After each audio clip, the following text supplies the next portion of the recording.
थोड़ी सी जानकारी ले लीजिए इसकी, then we will solve some question, और क्वालिटी ऑफ वाटर भी अपन आज ही स्टार्ट कर देंगे, ठीक है। चलिए, तो design life and design discharge.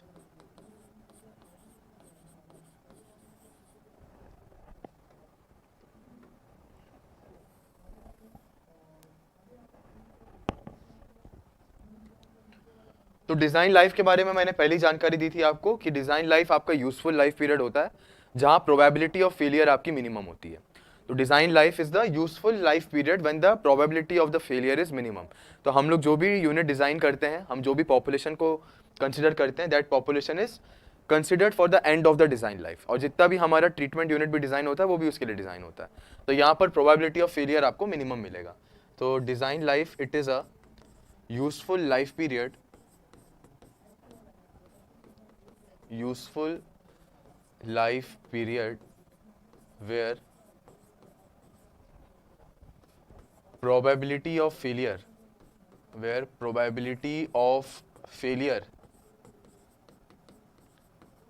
is minimum।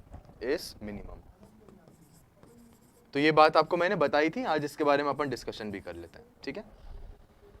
चलो, अब इसको मैं ग्राफ के फॉर्म में अगर आपको रिप्रेजेंट करके दिखाऊं,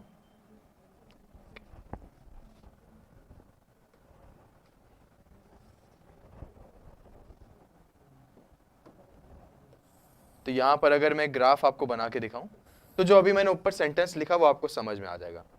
अब ये ग्राफ हमारा है बिटवीन प्रोबेबिलिटी ऑफ फेलियर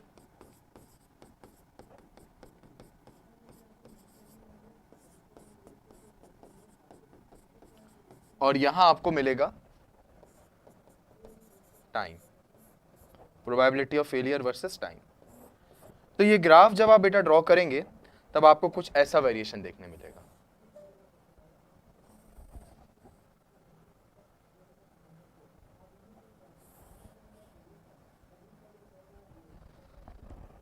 तो यहां पर ये आपका प्रोबेबिलिटी ऑफ फेलियर है और इस डायरेक्शन में आपका टाइम बढ़ रहा है। तो आप देख सकते हैं कि इसके करस्पॉन्डिंग आपको प्रोबेबिलिटी ऑफ फेलियर मिनिमम दिख रहा होगा। तो यहां ये जो मैंने बनाया है, ये डॉटेड लाइन को देखिए, इसके करस्पॉन्डिंग आपको प्रोबेबिलिटी ऑफ फेलियर क्या दिख रहा है, मिनिमम दिख रहा है। तो probability of failure is minimum with in this range. समझ में आ रही बात? तो इस रेंज में प्रोबेबिलिटी ऑफ फेलियर अगर मिनिमम है तो आप यहां से बोल सकते हो सर कि ये जितना टाइम ड्यूरेशन है, इतने पूरे ड्यूरेशन में क्या देखने मिल रहा है मुझे, प्रोबेबिलिटी ऑफ फेलियर मिनिमम देखने मिल रहा है। तो मैं बोल सकता हूं कि ये जितना टाइम ड्यूरेशन है, यही मेरा क्या होता है, design life. This is known as design life. ठीक है, समझ में आ रहा है? यहां पर प्रोबेबिलिटी ऑफ फेलियर क्योंकि मुझे मिनिमम दिख रहा है, तो आप बोल सकते हैं कि ये जितना भी टाइम पीरियड है, this time period consist of design life. तो ये होती है आपकी डिजाइन लाइफ, ये होती है डिजाइन लाइफ। क्लियर है बात? सर कंप्लीट करोगे यूट्यूब पे एनवायरनमेंट? हाँ, डिपेंड करता है आप लोग कैसा रिस्पॉन्स करते हो। अभी तक तो इरादा है कंप्लीट करवाने का।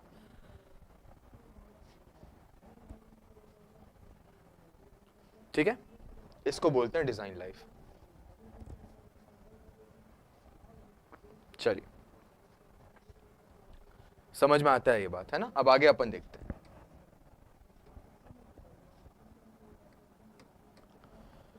नेक्स्ट बात करते हैं, ठीक है, आगे बात करते हैं। तो यहां पर आपको जैसे मालूम था कि ये सोर्स है, ये आपका सोर्स है।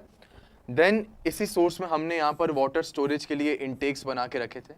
देन इनटेक्स के बाद हमने यहां पर, intake was the structure which was being constructed to store the water and hence the water was being transported to the treatment plant from the intake structure. तो ये बात मैंने बताई थी सर, बीपीएससी वाले में आपसे पढ़ा है, आप मस्त पढ़ा है sir, thank you very much. चलिए बढ़िया, आपका नाम मुझे वैसे थोड़ा सा फैमिलियर लगा था, ठीक है, चलिए अच्छी बात है। तो ये सोर्स है, ये इनटेक स्ट्रक्चर है। अब इनटेक स्ट्रक्चर का बेनिफिट क्या होता है, हम उसको जैसे आपको रिजर्वॉयर है, डैम, हम वहीं पर कंस्ट्रक्ट करते हैं ताकि जितना भी सोर्स का पानी है उसको वहां पर आप कलेक्ट कर सको और वहां से आप डिस्चार्ज करवाते हो उस पानी को वाटर ट्रीटमेंट प्लांट में। ठीक है, तो इनटेक स्ट्रक्चर क्या कर रहा है, पानी को स्टोर भी कर रहा है और वहां से ये पानी को ट्रांसफर भी करवा रहा है वाटर ट्रीटमेंट प्लांट में, जहां पर क्या होगा, ट्रीटमेंट होगा पानी का। तो यहां पर मान लीजिए आपका वाटर ट्रीटमेंट प्लांट है, ये आपका ट्रीटमेंट प्लांट है। तो एक रफ सा डायग्राम ऐसे ही बना देते हैं। तो ये वाटर ट्रीटमेंट प्लांट है। यहां पर क्या होगा, बीपीएससी में आप क्लास लिए? हाँ, मैंने लिक्विड वेस्ट मैनेजमेंट पढ़ा लिया बीपीएससी में।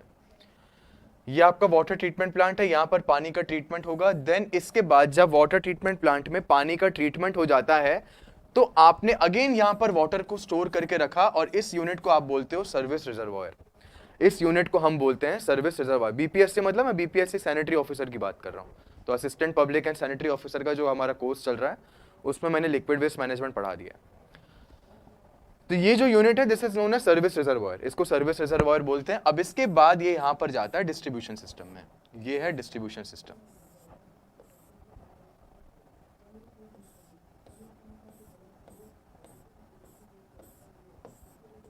तो these are the distribution system. तो यहां पर मैं अगर नाम लिख के दे दूं सबका, तो दिस इज सोर्स। ये क्या है? इनटेक स्ट्रक्चर है, मैंने बता दिया है ना, इनटेक स्ट्रक्चर। और इसको हम क्या बोलते हैं? Treatment plant. This is treatment plant. तो आपको हर एक की डिजाइन लाइफ मुझे बतानी है, और डिजाइन डिस्चार्ज कितना होता है ये मुझे बताना है। सर एक स्लाइड खत्म होने के बाद थोड़ा जूम आउट करके दिखाइएगा जिससे स्क्रीनशॉट ले लूं। ठीक है बेटा, दिखा दूंगा। अभी भी तो स्क्रीनशॉट ले पाओगे, इतने में भी ले पाओगे। चलो अभी तो फिलहाल मैं जानकारी दे रहा हूं आपको। सोर्स हो गया, ट्रीटमेंट प्लांट हो गया, ये क्या है? Service reservoir. इसका काम क्या है? ट्रीटमेंट प्लांट से पानी को स्टोर करके रखना। देन इसके बाद ये डिस्चार्ज करेगा डिस्ट्रीब्यूशन सिस्टम में। तो ये क्या है? Service reservoir.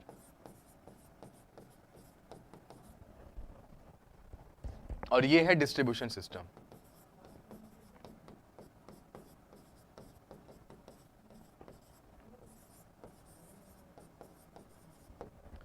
अब यहां से पानी लेके कौन गया था? यहां पर ये जो मैंने एरो बनाया है, मतलब यहां से पानी इधर आया। अब पानी गया कैसे? वहां पर पाइप्स के थ्रू गया। तो ये पाइप है, यहां पर लगा हुआ है पाइप, यहां पर लगा हुआ है पाइप। तो ये पाइप 1 है। अब ट्रीटमेंट प्लांट के अंदर पंपिंग अरेंजमेंट भी बहुत सारे रहते हैं। तो पंप हाउस होता है पानी को लिफ्ट करने के लिए, अलग अलग जगह पे पहुंचाने के लिए, तो पंप्स भी लगे रहते हैं। तो मैंने ट्रीटमेंट प्लांट में पंप्स वगैरह दिखाए नहीं, बाकी पंप्स भी होते हैं वहां पर। तो पंप हाउस होता है जो जहां पर पंप्स लगे रहते हैं, वो पानी को लिफ्ट करते हैं और डिस्चार्ज करवाते हैं जगह जगह पे। तो पंप वगैरह सब कुछ रहता है यहाँ पर। नेक्स्ट आता है पाइप 2, और ये आ गया पाइप 3। तो समझ पा रहे हो आप लोग? हर एक जगह से ट्रांसफर करवाया आपने थ्रू पाइप्स, आपने ट्रांसफर करवाया थ्रू पाइप्स। अब यहां पर बताने वाली बात ये थी कि जो आपका सोर्स डिजाइन होता है, आपका ट्रीटमेंट प्लांट जो डिजाइन होता है, सोर्स हो गया, ट्रीटमेंट प्लांट हो गया, और ये जो पाइप्स हैं यहां तक के, ये कौन से डिस्चार्ज के लिए आप डिजाइन करते हो? मैंने आपको बता रखा है ना, डिस्चार्ज के बारे में मैंने जानकारी दिया था आपको। Maximum daily demand, maximum hourly demand, coincidental draft. तो अब जो बता रहा हूं यहां से कई बार क्वेश्चन पूछता है, तो ध्यान से बात को समझना। आपका जो सोर्स होता है, सोर्स के लिए, अच्छा मैं पहले एक कॉलम बना के दिखा देता हूं आपको। तो यहां पर आपको लिखना है डिजाइन डिस्चार्ज, यहां पर आपको लिखना है डिजाइन डिस्चार्ज। तो आप किस डिस्चार्ज के लिए सारे यूनिट्स को डिजाइन करते हो? तो बात करते हैं 1 बाय 1। सबसे पहला आपका आता है, सबसे पहले हम बात करते हैं सोर्स की। सबसे पहले हम बात करते हैं सोर्स की। सोर्स के बाद क्या आया? आपका पाइप आया। सोर्स के बाद आया पाइप, देन ये पाइप 1 है बेसिकली। उसके बाद आपने बात की ट्रीटमेंट प्लांट के बारे में,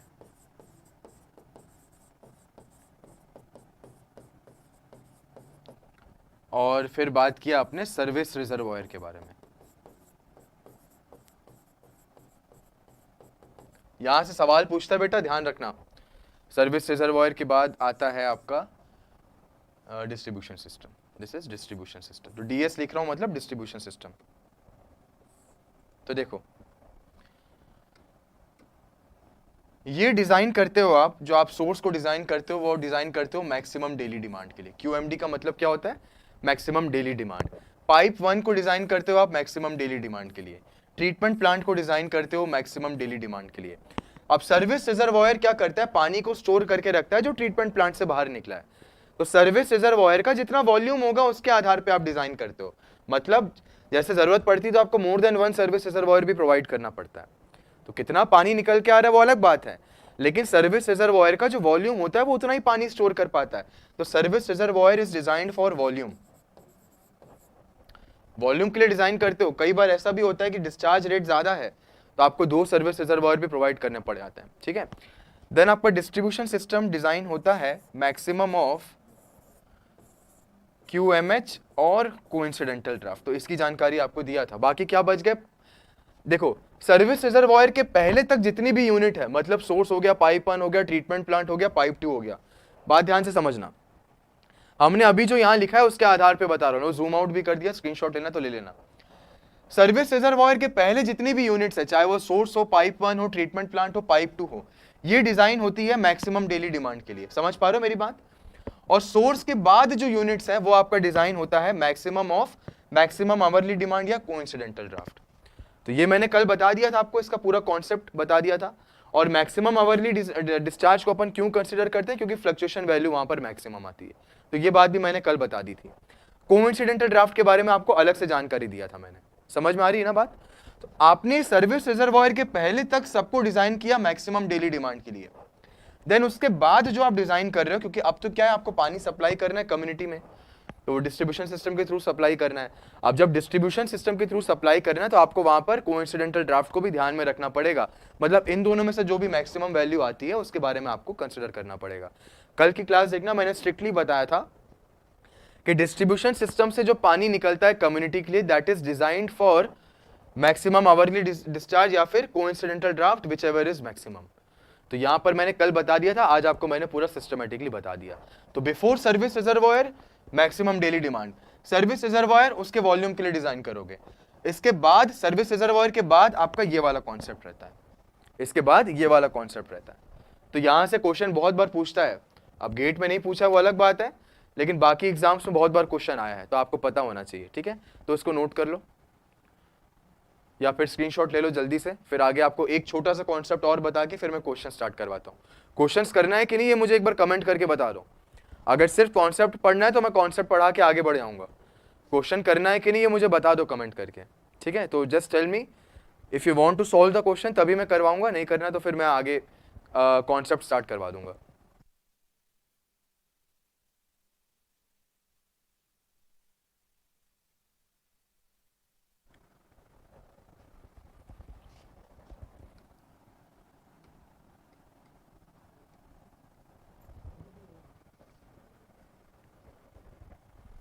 चलो, तो यहां पर मैं डिजाइन लाइफ भी बता देता हूं। तो ये सोर्स था,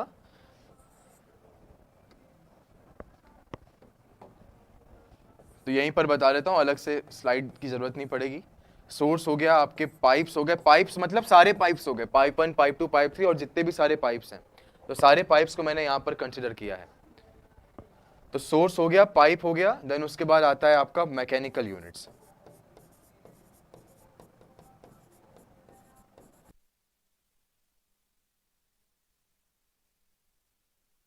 तो ये सारे यूनिट्स हैं। तो सोर्स को आप डिजाइन करते हो 50 साल के लिए, तो ये क्या है, इसकी डिजाइन लाइफ है 50 years is the design life of the source. Starting topic जरूरत नहीं है क्वेश्चंस की, एक दो क्वेश्चन करवा दूंगा।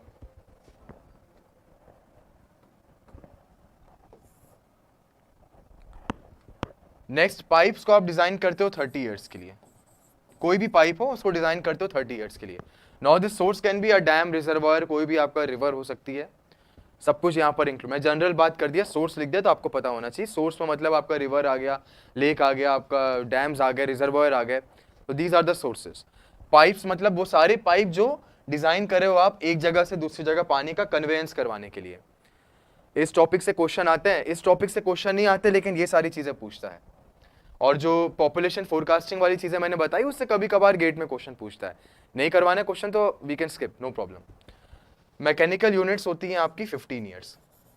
अब ये मैकेनिकल यूनिट्स में क्या क्या चीजें आती है, मैकेनिकल यूनिट्स में आप इंक्लूड कर सकते हो आपका वाटर ट्रीटमेंट प्लांट, तो टीपी का मतलब है ट्रीटमेंट प्लांट। नेक्स्ट आपका पंप हो सकता है, पंप। तो ये क्या होता है, पंप्स होते हैं, pumps are also a mechanical unit. Treatment plant में एक हाथ दो क्वेश्चन करवा दूंगा जिससे आपको ये सबका आइडिया लग जाए, बाकी और कुछ नहीं है, क्वेश्चंस तो आसान ही रहते हैं सारे। तो these are the design life, ये वैसे आपको पता होना चाहिए फॉर 1 marks। ठीक है, और गेट के अलावा अगर किसी और एग्जाम की तैयारी कर रहे हो तो वहां ये सारे क्वेश्चन बहुत ज्यादा पूछे जाते हैं। मैकेनिकल यूनिट्स का मतलब होता है ट्रीटमेंट प्लांट और पंप्स। ठीक है, now these are the values which are given based upon the rate of technological advancement, तो जैसे टेक्नोलॉजी एडवांस होती गई ये सारी वैल्यूज हमको पता चलती गई, तो based upon rate of technological advancement ये सारी वैल्यू हमको देखने को मिलती है। क्लियर है बात? चलिए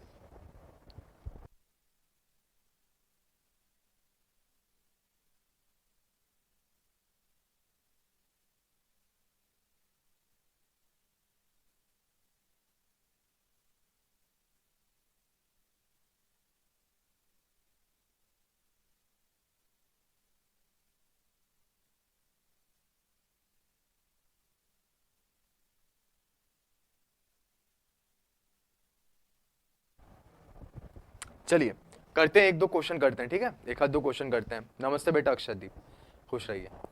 एक दो क्वेश्चन करते हैं, तो क्वेश्चंस है मेरे पास यहाँ पर।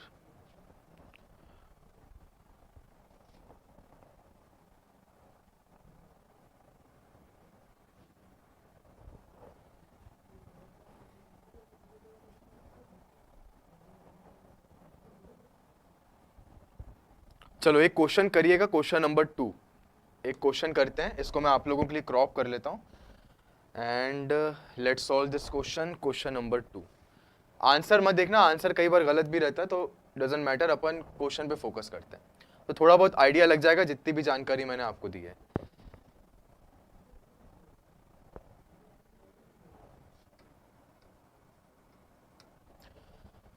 तो एक क्वेश्चन करते हैं, थोड़ा सा आइडिया लग जाएगा इससे अपन को कैसे सॉल्व करना है। तो ठीक है, आंसर कई बार गलत भी रहता है तो कोई दिक्कत नहीं है, सॉल्व करेंगे इस क्वेश्चन को। एक बार रीड करिए फिर मैं सॉल्व करके देता हूँ क्वेश्चन। विजिबल है क्वेश्चन सबके लिए? और बड़ा कर सकते हैं।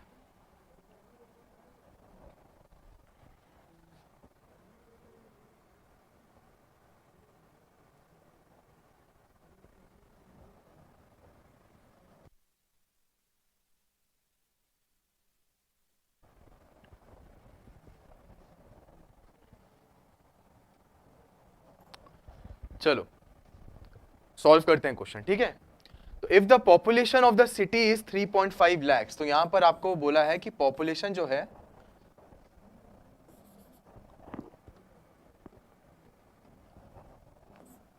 तो एक शहर है उसकी पॉपुलेशन आपको दिया है, कितना दिया है बेटा? 3.5 lakhs, मतलब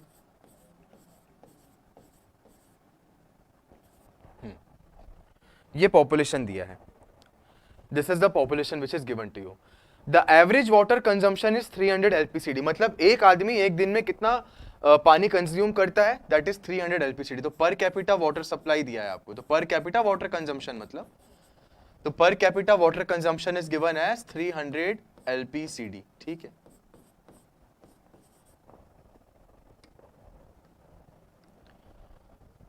कैलकुलेट द फायर डिमांड, आपको फायर डिमांड निकालने बोला है और स्पेसिफाई कर दिया है बर्स्टन्स फॉर्मूला, ठीक है। And the capacity of the distribution system, अब यहां पर बात समझना, क्या क्या एनवायरमेंटल पूरा करवाइएगा स्पेशल सेशंस में? हाँ बेटा अभी तो पूरा करवाने का इरादा है, अब देखते हैं कैसा रहता है आगे। अच्छा ये हो सकता है ना कि आगे आने वाले जो वीडियोस हैं वो सब थोड़े प्राइवेट होने लग जाएंगे, तो जिसको अटेंड करना है वो लाइव अटेंड करें, क्योंकि रिस्पॉन्स अगर ज़्यादा नहीं करोगे अच्छे से तो मैं प्राइवेट करवा दूंगा वीडियो, तो एक दो दिन बाद हो सकता है वीडियोस प्राइवेट कर दूं मैं, तो शेयर कर देना और पता चल जाएगा फिर प्राइवेट करना है कि नहीं करना, नहीं होगा तो नहीं करेंगे, ऐसा कुछ नहीं है। देन अपन बात करते हैं, अच्छा आपका आंसर भी आ जा रहा है ना, तो 105,945.02 लीटर पर मिनट, क्या फायर डिमांड बता रहे हो आप? ये फायर डिमांड आ रहा है आपका, है ना सूर्या? लीटर पर मिनट बोल रहे हो, दैट मीन्स फायर डिमांड की बात करो, ठीक है। देखते हैं अपन। And the capacity of the distribution system बोला है। अब डिस्ट्रीब्यूशन सिस्टम क्या होता है? सर्विस रिजर्वायर के बाद लगा रहता है, अभी पीछे देख के आए हो, तो डिस्ट्रीब्यूशन सिस्टम की कैपेसिटी निकालनी है, तो मैक्सिमम आवरली डिमांड या कोइंसिडेंटल ड्राफ्ट, ये वाला कॉन्सेप्ट लगाना पड़ेगा। समझ में आ रही बात? चलिए, तो पॉपुलेशन इनटू पर कैपिटा कर दोगे तो आपको सबसे पहले क्या मिल जाएगा? एवरेज डिस्चार्ज मिल जाएगा। तो एवरेज डिस्चार्ज क्या होता है? Population into per capita. तो हो सकता है आपको गाने वाने की आवाज आ रही होगी, क्योंकि यहाँ पता नहीं स्टूडियो के बाहर कुछ फंक्शन चल रहा है, थोड़ा कोऑपरेट करना, गाना मत सुन के मेरी आवाज सुनना, ठीक है। तो मे भी हो सकता है बाजू में जो गाना वाना बज रहा है बहुत तेज, तो उसकी आवाज आ रही हो आपको, तो वो गाना मत सुनते हुए मेरी आवाज सुनना। तो पॉपुलेशन है 3,50,000 इंटू 300 LPCD। अब इसको सॉल्व करोगे आप तो आपको ये वैल्यू मिलेगी लीटर पर डे में।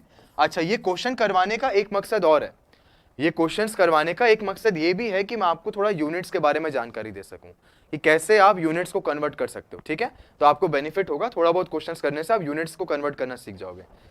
तो पॉपुलेशन इंटू पर कैपिटा जब आप करोगे तो आपको क्या मिल जाएगा, लीटर पर डे में। पर कैपिटा से पॉपुलेशन कैंसिल हो गया। अब ये लीटर पर डे में अगर मैं 10⁻⁻6 का मल्टीप्लीकेशन कर दूं, अब ऐसा बोलो या फिर बोलो कि मैं यहां पर 10⁻6 को डिवाइड कर दूं, तो ये लीटर मेरा कन्वर्ट हो जाएगा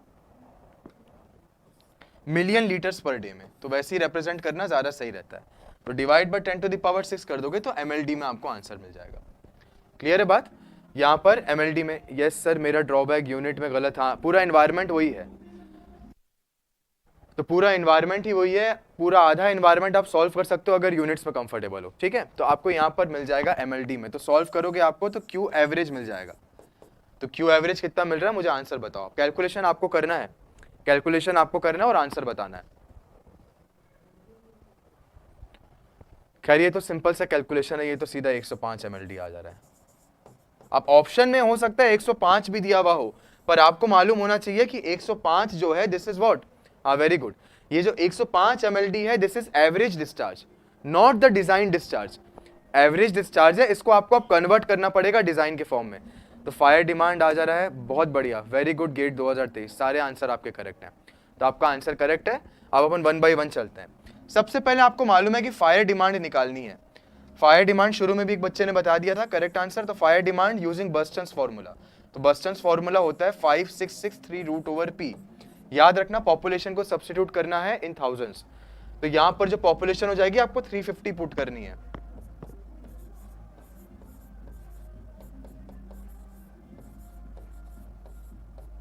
तो ये वैल्यू आपको मिलेगी डायरेक्टली लीटर पर मिनट में।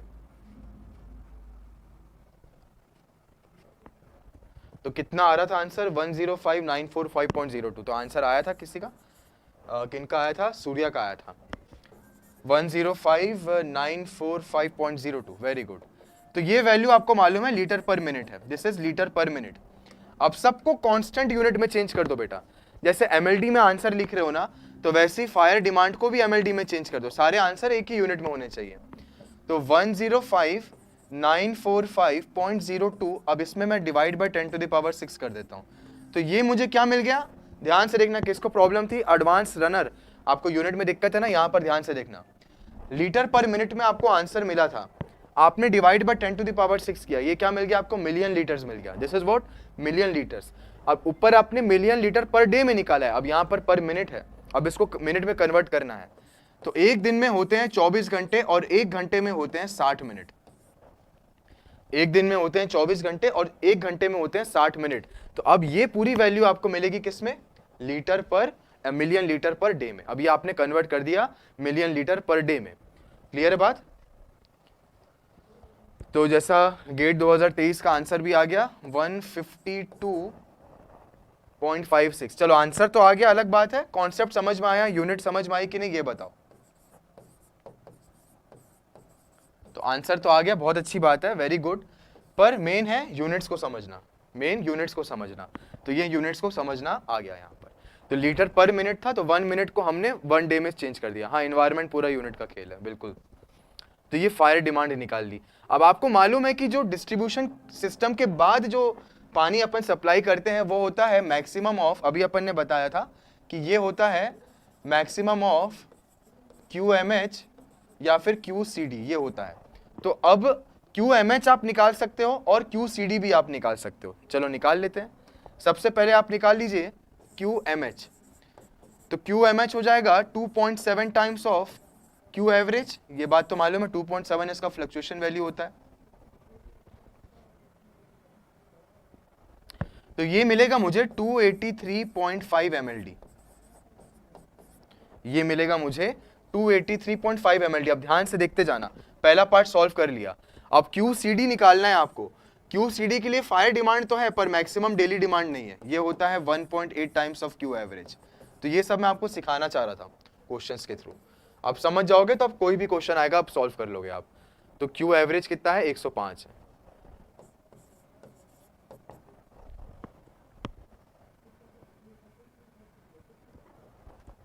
तो दिस इज 157.5 mld। तो एक चीज तो आपने निकाल ली इधर, अब आपको निकालना है QCD। एक बार आंसर चेक करते जाना, मेरे पास मैंने कैलकुलेशन किया हुआ है तो आंसर है मेरे पास। तो यहां पर कैलकुलेशन करूंगा तो टाइम ज्यादा लग जाएगा, इसलिए मैं कैलकुलेशन करके ही आया हूं पहले से। मेन मुझे कॉन्सेप्ट बताना है, कैलकुलेशन आप सब कर लोगे आराम से, मुझे मालूम है।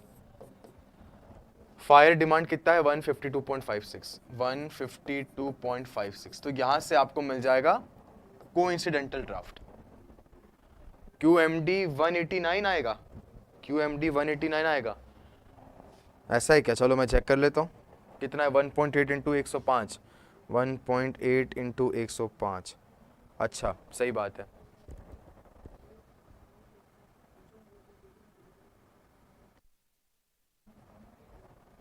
तो ये आ रहा है 189।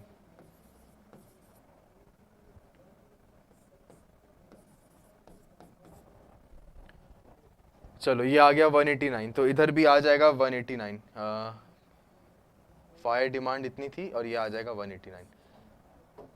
This is also 189। तो 189 पे अपन 152.56 को प्लस कर देते हैं, तो ये आ जाएगा 341.56 mld।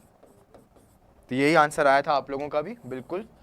अब ये देखिए मैक्सिमम आवरली में और कोइंसिडेंटल ड्राफ्ट में कौन सा बड़ा है, तो ये बड़ा है, ये वैल्यू बड़ी है। तो डिजाइन वैल्यू कितनी हो गई आपकी, तो आपका क्यू डिजाइन कितना हो गया, इसके बराबर हो गया 341.56 mld। और दूसरी बात अपन ने क्या बोली थी, फायर डिमांड, तो फायर डिमांड है 152.56। तो ये आंसर हो गया आपका 152.56 mld। तो ये आंसर हो गया आपके, दीज आर द आंसर्स। तो चेक कर लीजिए एक बार सब लोग, सबका यही आंसर आया। तो गेट 2023 ने बहुत पहले आंसर बता दिया था, वेरी गुड बेटा। और मुझे क्या समझाना था आपको कि यूनिट्स में कैसे आप खेल सकते हो, तो यूनिट कन्वर्जन कैसे करना है, इसलिए मैंने बहुत आराम से वाला क्वेश्चन बताया। ठीक है, चलिए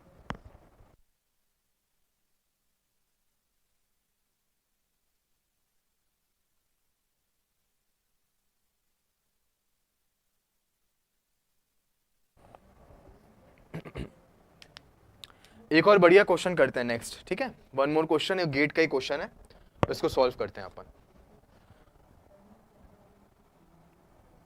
ये बात क्वेश्चन नंबर 3, ये बहुत अच्छा क्वेश्चन है। ये आधा एप्टीट्यूड का क्वेश्चन है, आधा आपका कॉन्सेप्ट का क्वेश्चन है। तो गेट 2004 में पूछा गया था ये वाला क्वेश्चन। इसको सॉल्व करते हैं, मजा आएगा इसको सॉल्व करने में।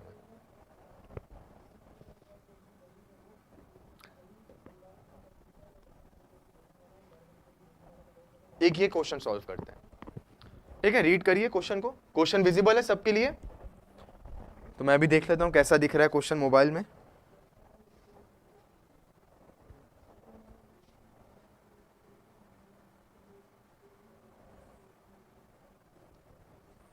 विजिबल नहीं है क्या, ये लो और बड़ा कर दिया।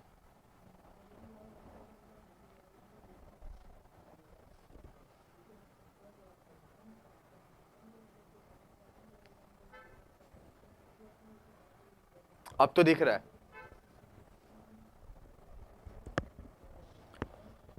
चलो क्वेश्चन देखते हैं, बहुत इंटरेस्टिंग है और काफी अच्छा क्वेश्चन है। अब ऐसे क्वेश्चन आप गेट में एक्सपेक्ट कर सकते हो, देखो गेट का ही क्वेश्चन है ये गेट का ही क्वेश्चन है, और इस टाइप के क्वेश्चन आगे भी आप एक्सपेक्ट कर सकते हो।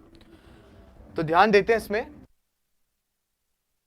The present population of a community is 28,000। तो प्रेजेंट पॉपुलेशन मतलब आज की पॉपुलेशन है 28,000, ठीक है, with an average water consumption of 4,200 metre cube per day.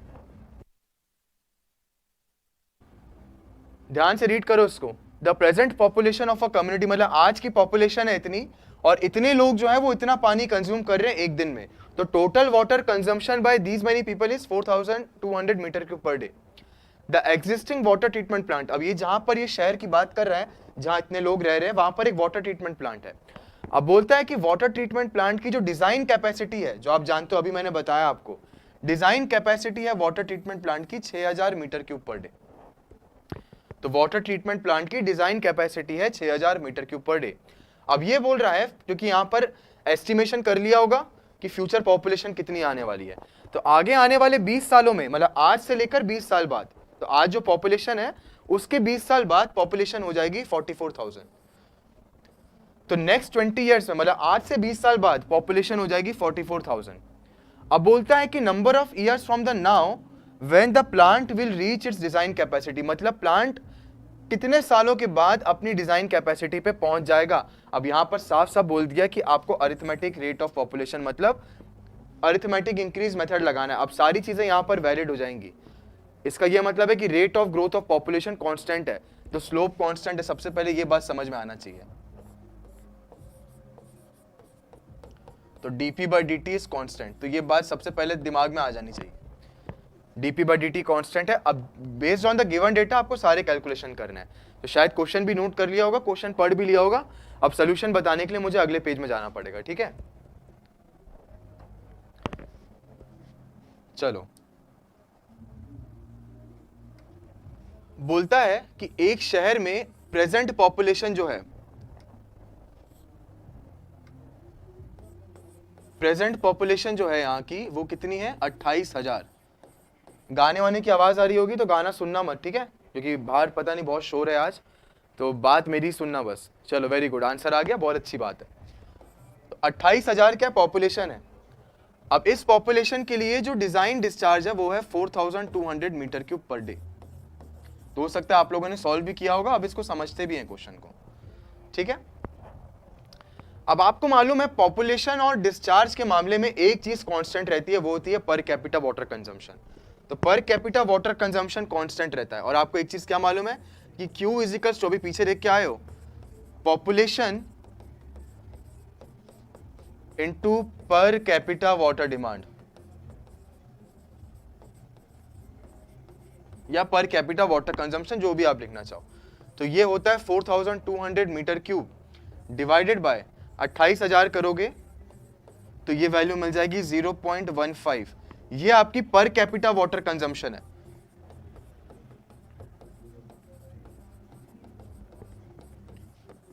और आपको जैसा मालूम है कि पर कैपिटा वाटर कंजम्पशन हर एक केस में कांस्टेंट रहता है। पर कैपिटा वाटर कंजम्पशन जो है वो कांस्टेंट वैल्यू होती है, मैंने बताया था आपको। हाँ, ऐसे भी सॉल्व कर सकते हो, बिल्कुल बिल्कुल करेक्ट है। लेकिन अभी यहाँ पर 1 by 1 अपन आगे चलते हैं। तो आप क्या बोल रहे हो? 28,000 करंट पॉपुलेशन है, 4000 मीटर क्यूब, 40,000 पॉपुलेशन के लिए 6000 मीटर क्यूब।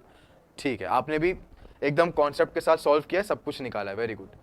तो समझ में आ रही है, ये चीज कांस्टेंट रहती है। अब यहाँ पर जो जानकारी आपको दी है वो ये है कि अब इस डिजाइन कैपेसिटी के लिए, इस डिजाइन कैपेसिटी में पहुंचने के लिए कितने साल लगेंगे। तो आपको डिजाइन कैपेसिटी पहले दे दिया है, तो आप निकाल सकते हो कि डिजाइन कैपेसिटी में पॉपुलेशन कितनी होगी। डिजाइन कैपेसिटी आपको दिया है, क्यू डिजाइन आपको क्वेश्चन में दे दिया है 6000 मीटर क्यूब पर डे। जो आपका वाटर ट्रीटमेंट प्लांट है 6000 मीटर क्यूब पर डे की डिजाइन कैपेसिटी है। अब ये डिजाइन कैपेसिटी तक पॉपुलेशन कितनी हो जाएगी वो आप निकाल सकते हो। ये है 0.15 इंटू वॉट, ये कांस्टेंट रहेगा मैंने बोला था। अब इंटू पॉपुलेशन कर दो,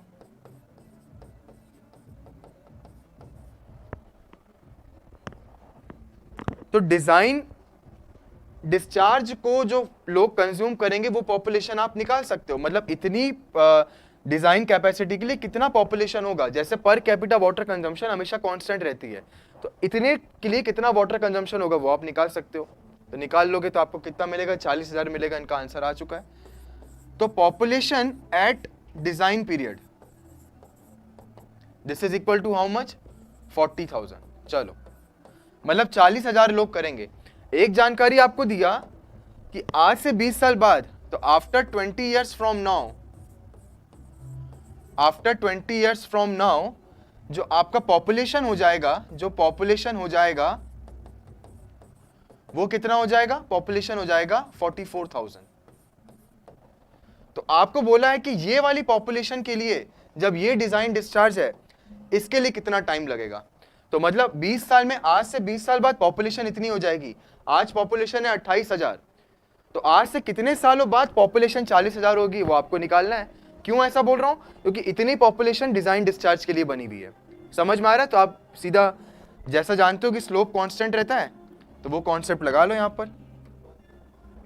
जैसे एक स्ट्रेट लाइन होती है, स्ट्रेट लाइन का स्लोप कांस्टेंट रहता है। तो आज present population time t equal to 0 में 28,000 पॉपुलेशन है और 44,000 पॉपुलेशन उसने दे दिया है। कब है? 20 साल के बाद। और 40,000 की पॉपुलेशन होगी मुझे मालूम है, और यहां पर टाइम कितना होगा वो मुझे निकालना है। तो इंटरपोलेट करो, निकाल लो। इंटरपोलेशन सबको आता है, इंटरपोलेशन करना सबको आता है। यहां से आप निकाल सकते हो कितने टाइम के बाद पॉपुलेशन 40,000 हो जाएगी। तो वही करना है, स्लोप इक्वेट कर दो y2 माइनस y1। तो यहां पर मैं कर देता हूं जिसको नहीं आता है। तो 44,000 minus 28,000 y2 minus y1 by x2 minus x1 करना है, और कुछ नहीं है। 20 minus 0 this is equal to 44,000 minus 40,000 divided by 20 minus t। अब यहां से टाइम निकाल लो आप।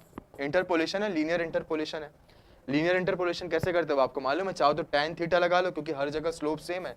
यहाँ पर थीटा सेम है, यहाँ पर थीटा सेम है, हर जगह सेम है। या तो y2 minus y1 by x2 minus x1 करके इक्वेट कर दो, जैसी आपकी मर्जी। सिमिलर ट्रायंगल्स लगाना है, सिमिलर ट्रायंगल्स लगा लो, सब कुछ सेम है, कोई दिक्कत नहीं है। तो यहाँ पर टाइम आपको मिल जाएगा 15 ईयर्स।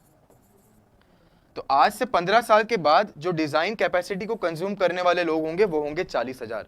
और वो पूछा था कि कितने सालों के बाद ये डिजाइन कैपेसिटी पे पहुंचेगा, तो बस वही निकालना था आपको। तो बहुत अच्छा क्वेश्चन था, काफी सारे कॉन्सेप्ट क्लियर करता है। तो मालूम आपको बस ये होना चाहिए कि पर कैपिटा वाटर कंजम्पशन जो है वो कांस्टेंट रहता है। ठीक है, सबका आंसर आ चुका था। चलो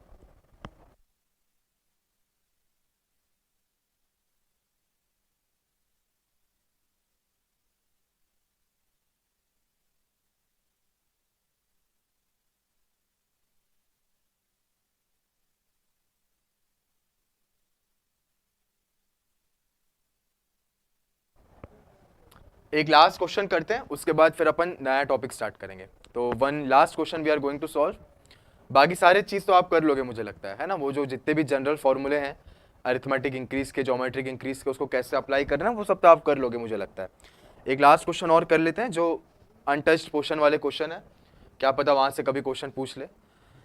तो उसके बाद अपन फिर स्टार्ट करते हैं क्वालिटी ऑफ वाटर। ठीक है।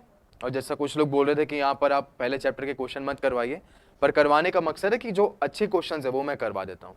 जहाँ से आज तक क्वेश्चन पूछा नहीं गया, क्या पता कभी पूछ ले, है ना। तो one more question we are going to solve, that is really a good question. उसके बाद फिर अपन अपने टॉपिक पे आ जाएंगे। तो मुझे मालूम है बाकी क्वेश्चंस तो आप कर ही लोगे आराम से।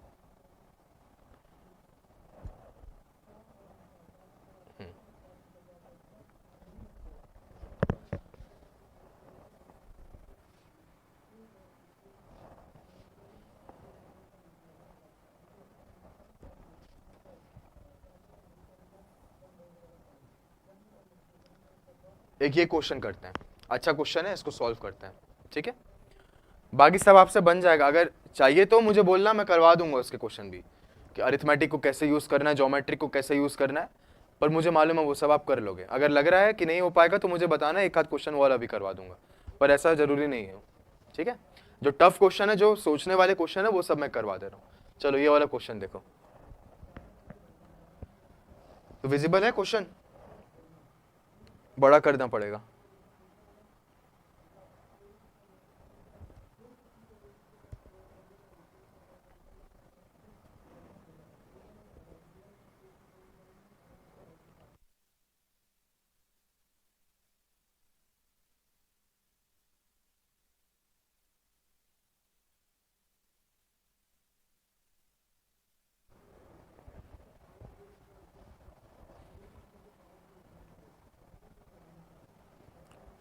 क्वेश्चन सॉल्व करते हैं। यहां पर बेटा सारा खेल इस क्वेश्चन में यूनिट्स का है।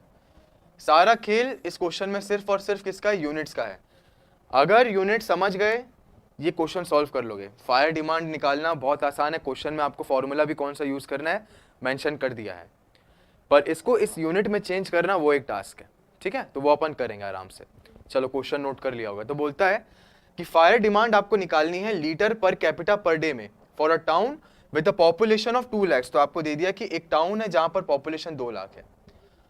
अब बोलता है assuming that on an average fire accident occur per month which last for 4 hour. तो एवरेज देखा जाए तो एक महीने में फायर एक्सीडेंट होता ही होता है उस टाउन में, और वो एक्सीडेंट जब होता है तो 4 घंटे तक आपको पानी सप्लाई करना है उस आग को बुझाने के लिए। तो यहां पर बोलता है कि हर हफ्ते ऐसा आप अज्यूम कर लो कि फायर एक्सीडेंट होता है, और इस फायर एक्सीडेंट को बुझाने के लिए कम से कम 4 घंटा लगता है, क्योंकि ये एक्सीडेंट 4 घंटे तक चलता है, ऐसा इसने लिख दिया है। तो इसके लिए कैसे डिमांड, मतलब कितनी डिमांड की जरूरत पड़ेगी, फायर डिमांड की जरूरत पड़ेगी, वो आपको निकालना है। अब यहां पर आपको एक चीज ये मालूम है कि मिनिमम 1 एलपीसीडी आप देते ही देते हो, पर इसमें आपको सेटिस्फाई करवाना है ये वाली कंडीशन को, ये सारी कंडीशंस को सेटिस्फाई करवाना। चलो करते हैं फिर। तो पेज आगे बढ़ाते हैं। कितना दिया है? पॉपुलेशन 2 लाख दिया है, टाइम दिया है 4 आवर्स। चलो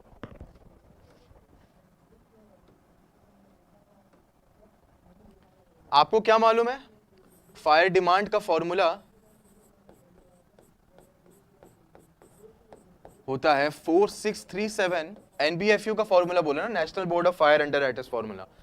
तो 4637 रूट ओवर पी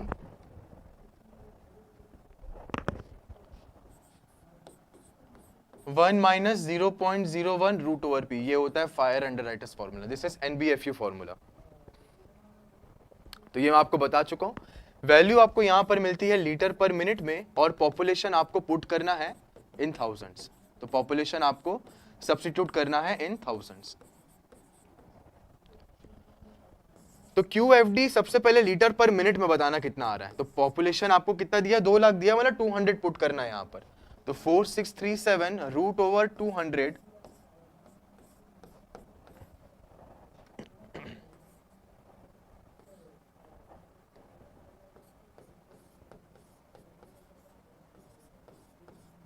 तो वैल्यू यहां से मुझे मिलेगी लीटर पर मिनट में। तो यहां से जो वैल्यू मुझे मिलेगी ना, वो मिलेगी लीटर पर मिनट में। कितनी मिल रही बताना।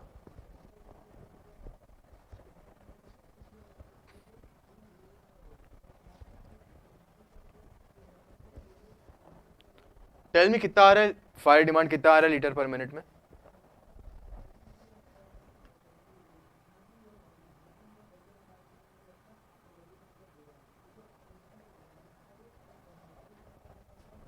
तो पीयूष और अक्षदीप दोनों का आ रहा है 56303.08। चलिए वेरी गुड। तो दिस इज 56303.08।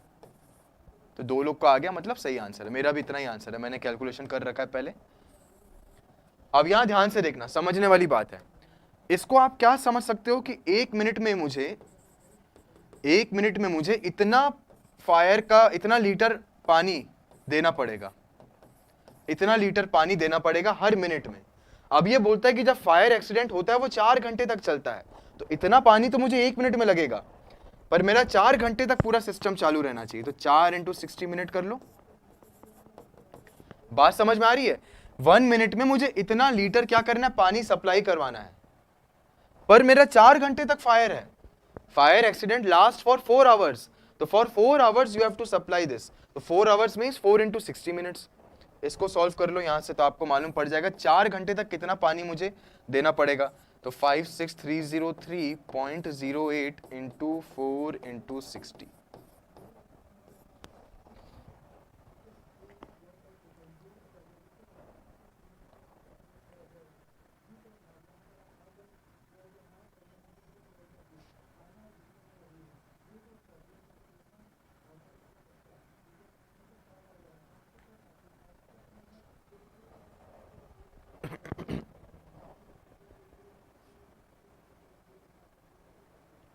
नाइन 9.73। अच्छा आप आंसर बता रहे हो, चलो देखते हैं।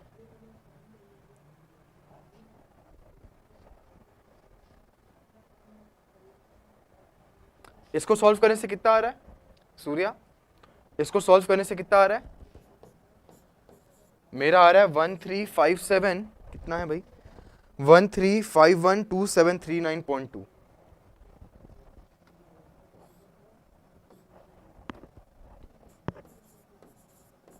2739.2 लीटर। अब इतना लीटर पर मिनट आ रहा है। 13512 अच्छा 273, ठीक है लगभग सेम है।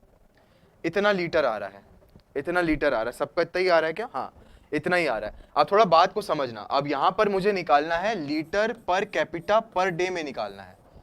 तो लीटर तो मेरे पास आ गया। अब बच्चों ध्यान से देखना, ये बहुत इंपॉर्टेंट चीज है। लीटर तो आ गया, पर लीटर पर कैपिटा मतलब divided by number of people करना पड़ेगा। हेलो बेटा, फ्लाई योरसेल्फ। तो मुझे क्या करना पड़ेगा, divided by number of people. क्यों, litre per capita per day में चाहिए। अभी तक तो आपके पास सिर्फ आंसर आया है बेटा, लीटर में आया है। This value you have got for litre if you have to supply this water for 4 hours. अब बात को समझना, अब यहीं से बच्चे गड़बड़ करते हैं, बात को समझना। मुझे आंसर चाहिए एलपीसीडी में, और मेरा आंसर है 135127339.2 लीटर। अब इसको अगर मैं डिवाइड कर दूं 2 लाख से, तो मुझे क्या मिल जाएगा, लीटर पर कैपिटा। समझ लो बात को, ध्यान से समझना बात। ये मुझे मिल गया litre per capita, this is litre per capita. Good evening sir, ये क्लास कब से चल रही है? आज तीसरा दिन है। प्रभात पटेल, चैनल को सब्सक्राइब करके रखो तो सब कुछ मालूम पड़ जाएगा कब। पूरा एनवायरमेंट का पहला चैप्टर खत्म हो चुका है ना। तो 135127339.2 डिवाइडेड बाय 2 लाख कर दो, तो आपको मिल जाएगा लीटर पर कैपिटा। अब यहां पर मुझे चाहिए litre per capita per day. अब बच्चों यहां पर एक जानकारी और दी है कि ये हादसा जो होता है ये महीने में एक बार होता है। ये जो हादसा होता है, दिस ऑकर पर मंथ बोला है, साफ साफ समझ लो बात को, दिस ऑकर्स पर मंथ। अब एक महीने में कितने दिन होते हैं, 30 डेज होते हैं। तो litre per capita per day, तो ये वैल्यू मुझे मिलेगी एलपीसीडी में। पहले बताओ ये बात समझ में आई कि नहीं आई? ठीक है, डोंट वरी, आंसर गलत भी लिखोगे कोई दिक्कत नहीं है। सर आपका टेलीग्राम कब से खोज रहा हूं? अभी मैंने फिलहाल टेलीग्राम बनाया नहीं बेटा अपना, मतलब पर्सनल टेलीग्राम अभी नहीं बनाया मैंने। तो अपना जो गेट वाला ग्रुप है उसी में सारे चीजें डालता हूं मैं। तो अभी पर्सनल टेलीग्राम नहीं बनाया, चाहो तो मुझे पर्सनल मैसेज कर देना ना, मैं तो नंबर दे रखा है अपना, सबको नंबर दे रखा है। तो 8319961053 ये नंबर है मेरा, तो सबको मालूम है ये नंबर, मुझे मैसेज कर देना इसमें। ये बात समझ में आ रही है ना? वो गलती से 4 आवर को सेकंड में ले लिया था, कोई बात नहीं, ऐसी गलतियां होती है एग्जाम में। ये लीटर है, ये पर कैपिटा पर डे, तो आंसर आ रहा है बिल्कुल करेक्ट, कितना 2.25, वेरी गुड। तो आत्मा यादव और सूर्या दोनों का आंसर एकदम सही है, 2.25 litre per capita per day. तो ये मैंने आपको क्वेश्चंस इसलिए करवाए ताकि मैं आपको समझा सकूं यूनिट्स कैसे कन्वर्ट की जाती है, और साथ ही साथ कोई नया क्वेश्चन आए तो आप उसको कैसे अटेम्प्ट कर सकते हो। अभी तक ये वाले क्वेश्चंस अनटच्ड हैं, गेट में पूछे नहीं गए, कभी पूछ ले तो आप सॉल्व कर लोगे। बाकी सारे क्वेश्चन कई बार पूछे हैं, लास्ट में डिवाइड बाय 30 का स्टेप बाकी रह गया था, हाँ वो ध्यान देना ना आपको, पर मंथ दिया है, तभी ये सारे क्वेश्चन मैं करवा रहा हूं। देखो गलतियां होती है तो सीखने को मिलता है। तो ये हादसा हर महीने में एक बार होता है और ये 4 घंटे तक चलता है। तो पहले आपने निकाला कि 1 मिनट में कितना पानी चाहिए एज पर द यूनिट, अब निकाला आपने 4 घंटे के लिए कितना पानी देना पड़ेगा, इतना लीटर पानी देना पड़ेगा। अब यूनिट को ध्यान रखो, इस यूनिट के ध्यान रखो, बस फिर सब हो जाएगा। पर कैपिटा निकाल लिया, पर डे, अब ये हादसा कब हो रहा है, 30 दिन में हो रहा है, तो पर 30 डेज, 31 भी होता है लेकिन अपन 30 मान के चलते हैं 1 मंथ को। चलो फिर, वेरी गुड। तो बाकी सारे क्वेश्चन आप कर लोगे जो बेसिक पॉपुलेशन फोरकास्टिंग वाले होते हैं, ये सारे क्वेश्चन आपको करवाने थे मुझे, तो मैंने करवा दिया। अब स्टार्ट कर सकते हैं अपन अपना आज का नया चैप्टर। तो let's start with our new chapter that is quality of water. तो अपना चैप्टर है आज का क्वालिटी ऑफ वाटर।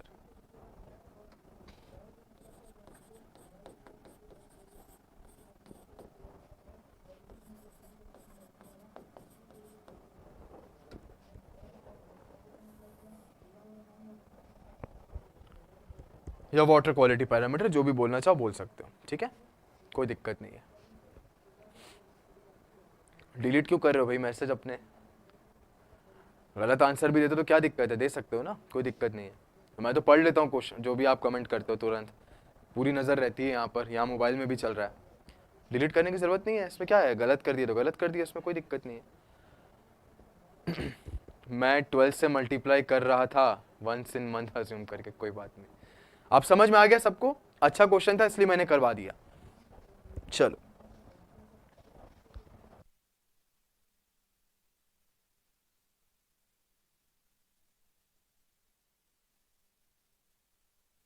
अब वाटर क्वालिटी पैरामीटर के बारे में एक जानकारी मैंने पहले दी थी आपको कि जब आप पानी को ट्रीटमेंट में भेजते हो उसके पहले आप क्या करते हो, क्वालिटी चेक करते हो।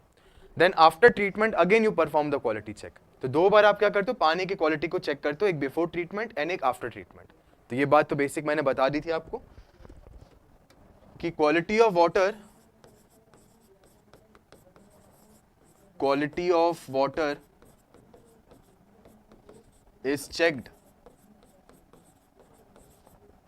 Before and after treatment. सबसे पहली तो ये बात पता होनी चाहिए, before and after treatment.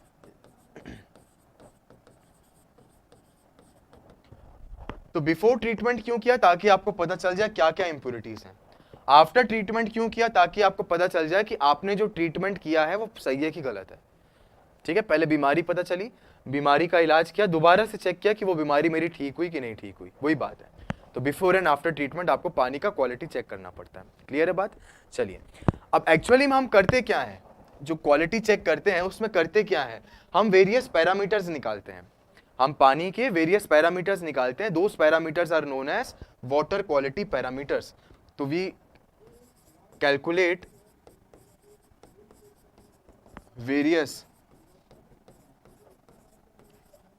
water quality parameters, various water quality parameters। तो हम क्या करते हैं, बहुत सारे, सर क्लास 8 PM से होती है, हाँ बिल्कुल 8 PM से होती है। Hello Gaurav, just like a doctor, हाँ बिल्कुल, एग्जाम्पल भी दिया था मैंने आपको। तो we calculate various water quality parameters. अब ये वाटर क्वालिटी पैरामीटर्स निकालते हैं हम। अब यहीं से हमको मालूम पड़ता है कि क्या प्रॉब्लम है। कैसे मालूम पड़ता है, हम सारे पैरामीटर्स का ड्रिंकिंग वाटर स्टैंडर्ड से मैच करवा के देखते हैं कि आपने जो पैरामीटर निकाला वो हमारे ड्रिंकिंग वाटर स्टैंडर्ड को सेटिस्फाई कर रहा है कि नहीं कर रहा है। अल्टीमेट एम हमारा रहता है जो ट्रीटेड वाटर है उसको कंज्यूम करना फॉर ड्रिंकिंग। अब यह अलग बात है कि आप बहुत सारे अलग कामों के लिए भी यूज करते हो पानी को, लेकिन अगर किसी पानी को आप ट्रीट करने के बाद पी सकते हो then that is the best water.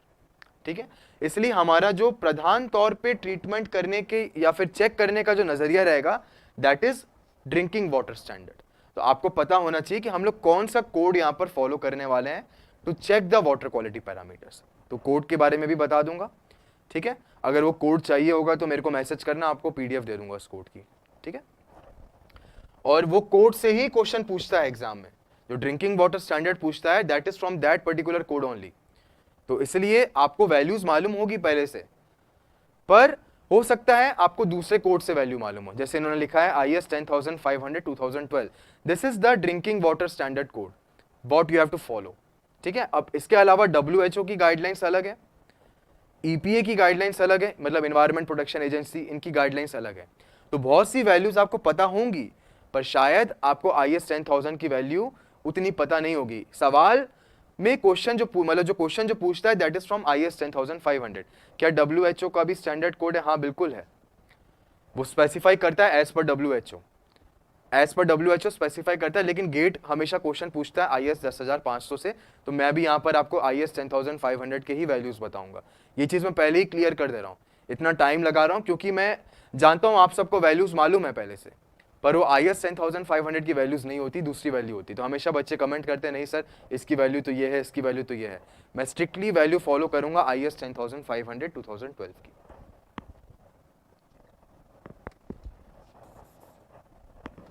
And check the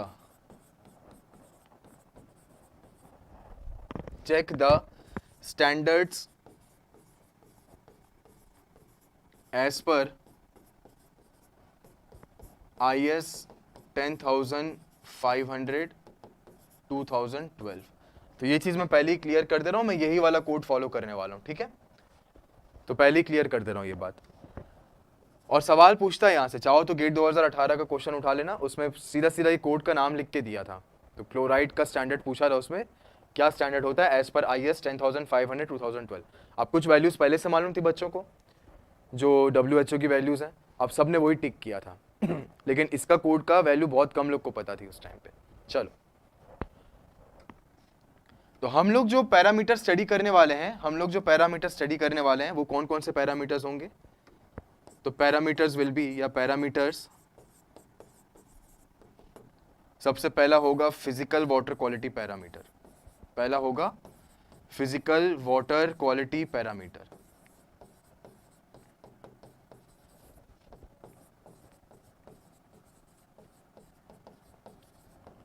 अगला होगा केमिकल वाटर क्वालिटी पैरामीटर।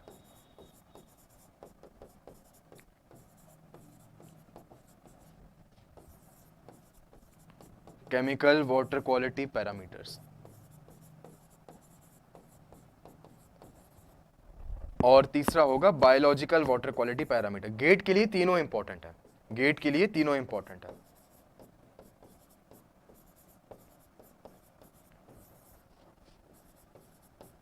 बहुत सारे एग्जाम में बायोलॉजिकल के क्वेश्चन बहुत कम पूछता है, वहां पर ये दोनों ज्यादा इंपॉर्टेंट हो जाता है, लेकिन गेट के लिए तीनों इंपॉर्टेंट है, very very important. Physical, chemical, biological बहुत ज्यादा इंपॉर्टेंट है।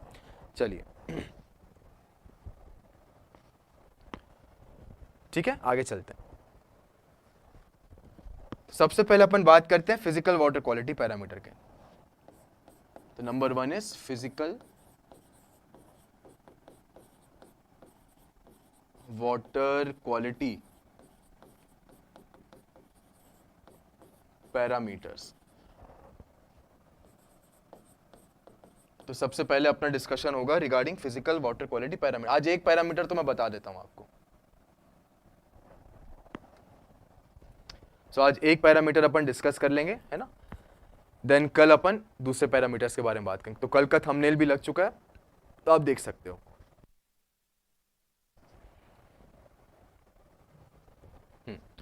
चलिए, तो हमारा जो क्राइटेरिया होगा समझने का वो ये होगा, सबसे पहले अपन देखेंगे सोर्स, कि वो जो पैरामीटर आपके पानी के अंदर आया, now this parameters are a kind of impurity. ये सारी चीजें पानी में प्रेजेंट है, इसका ये मतलब है कि एक तरह से पानी की इम्प्यूरिटी है। तो सबसे पहले अपन देखेंगे सोर्स ऑफ द पैरामीटर या फिर source of the impurity.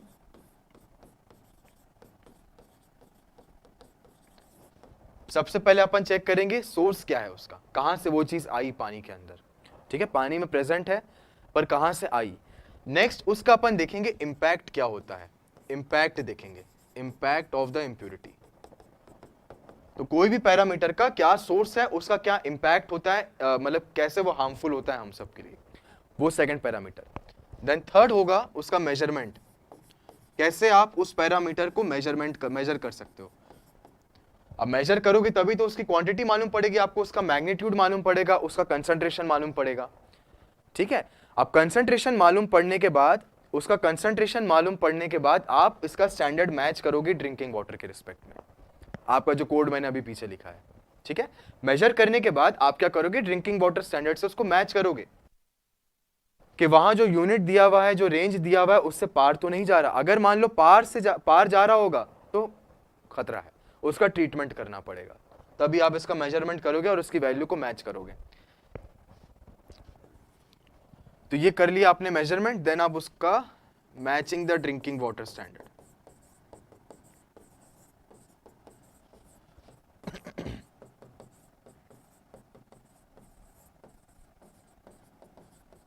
Matching the drinking water standards. ठीक है सर, आप पंजाब से हैं या भिलाई से? सर आप पंजाब से, मैं भिलाई से ही हूँ बेटा, लेकिन बहुत बाहर कई बार रह चुका हूँ मैं, इधर उधर, सिर्फ पंजाब ही नहीं और भी जगह रह चुका हूँ मैं। पंजाब से नहीं है ये तो पक्का पता है। ठीक है सर, क्लास कब तक होगा? आज की क्लास तो मैं एंड कर दूंगा आफ्टर 15-20 मिनट्स, एक पैरामीटर बता के। बाकी क्लास अपनी यूजुअली 10 o'clock तक रहती है, 10 से 5-10 मिनट पहले तक, तो 9:50 तक अपनी क्लास चलती है। आज की क्लास मैं ख़त्म कर दूंगा आफ्टर 15-20 मिनट्स, एक पैरामीटर बताऊंगा फिर ख़त्म कर दूंगा आज की क्लास। चलो, जो देख कर पता चल जाए। हाँ अभी आ रहा हूँ फिजिकल पे, वही चीज़ बताने वाला हूँ अभी। तो अपन ये करेंगे, सब सोर्स देखेंगे, उसका इम्पैक्ट देखेंगे, उसका मेजरमेंट, और उसका ड्रिंकिंग वाटर स्टैंडर्ड कितना होना चाहिए वो अपन चेक करेंगे। चलिए, अब सबसे पहले अपन ने बात की फिजिकल वाटर क्वालिटी पैरामीटर। तो अभी जैसा बताया, अपन कब बोलेंगे कि ये फिजिकल वाटर क्वालिटी है, अगर कुछ चीज आप अपनी आंखों से देख सको, कुछ चीज आप महसूस कर सको। अब महसूस करना मतलब आप टच करके देख सकते हो, गर्म है कि ठंडा है, आपको स्मेल आ रही है उसकी, वो भी एक तरह का फिजिकल सेंसेशन है। तो मतलब आप किसी चीज को सेंस कर सको, इन शॉर्ट अब सेंस करना मतलब विजुअलाइज करना आंखों से, उसको टच करना। क्लियर है? समझ में आ रहा है? क्या बोल रहे हैं? Matching the source sample with the standard sample, आते हैं उसके बारे में बात करेंगे। रुक जाओ, अभी पेशेंस रखो, हड़बड़ाओ मत। समझ लो बात को। अगर किसी चीज को आप सेंस कर पा रहे हो, अब सेंस करने के अलग अलग तरीके होते हैं। उसको विजुअलाइज करना, उसको टच करना, उसको फील करना, टेम्परेचर उसका, या मान लो स्मेल आ रही है तो स्मेलिंग भी एक तरह का सेंसेशन होता है। तो अगर किसी चीज को आप सेंस कर सकते हो तो आप बोलोगे वो आपका फिजिकल वाटर क्वालिटी पैरामीटर है। क्लियर है? तब आप बोलोगे कि वो आपका फिजिकल वाटर क्वालिटी पैरामीटर है। तो अपना सबसे पहला पैरामीटर अपन देखते हैं, number 1 parameter, that is suspended solids. अच्छा, पहले मैं काम करता हूँ, लिस्ट आउट कर देता हूँ वेरियस पैरामीटर्स को, मैं लिस्ट कर देता हूँ पहले सारे पैरामीटर्स जो हम लोग यहाँ पर देखने वाले हैं, फिजिकल वाटर क्वालिटी पैरामीटर्स, उसकी मैं लिस्टिंग कर देता हूँ। तो various physical water quality parameters are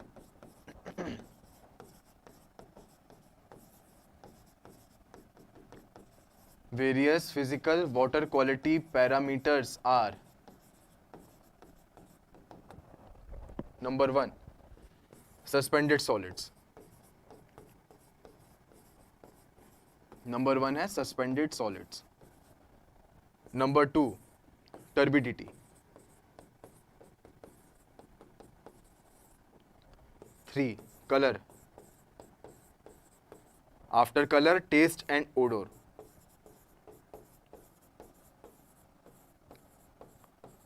और 5वां है टेम्परेचर।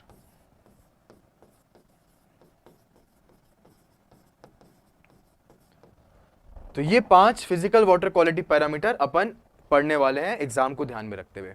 हाँ ठीक है, वेरी गुड।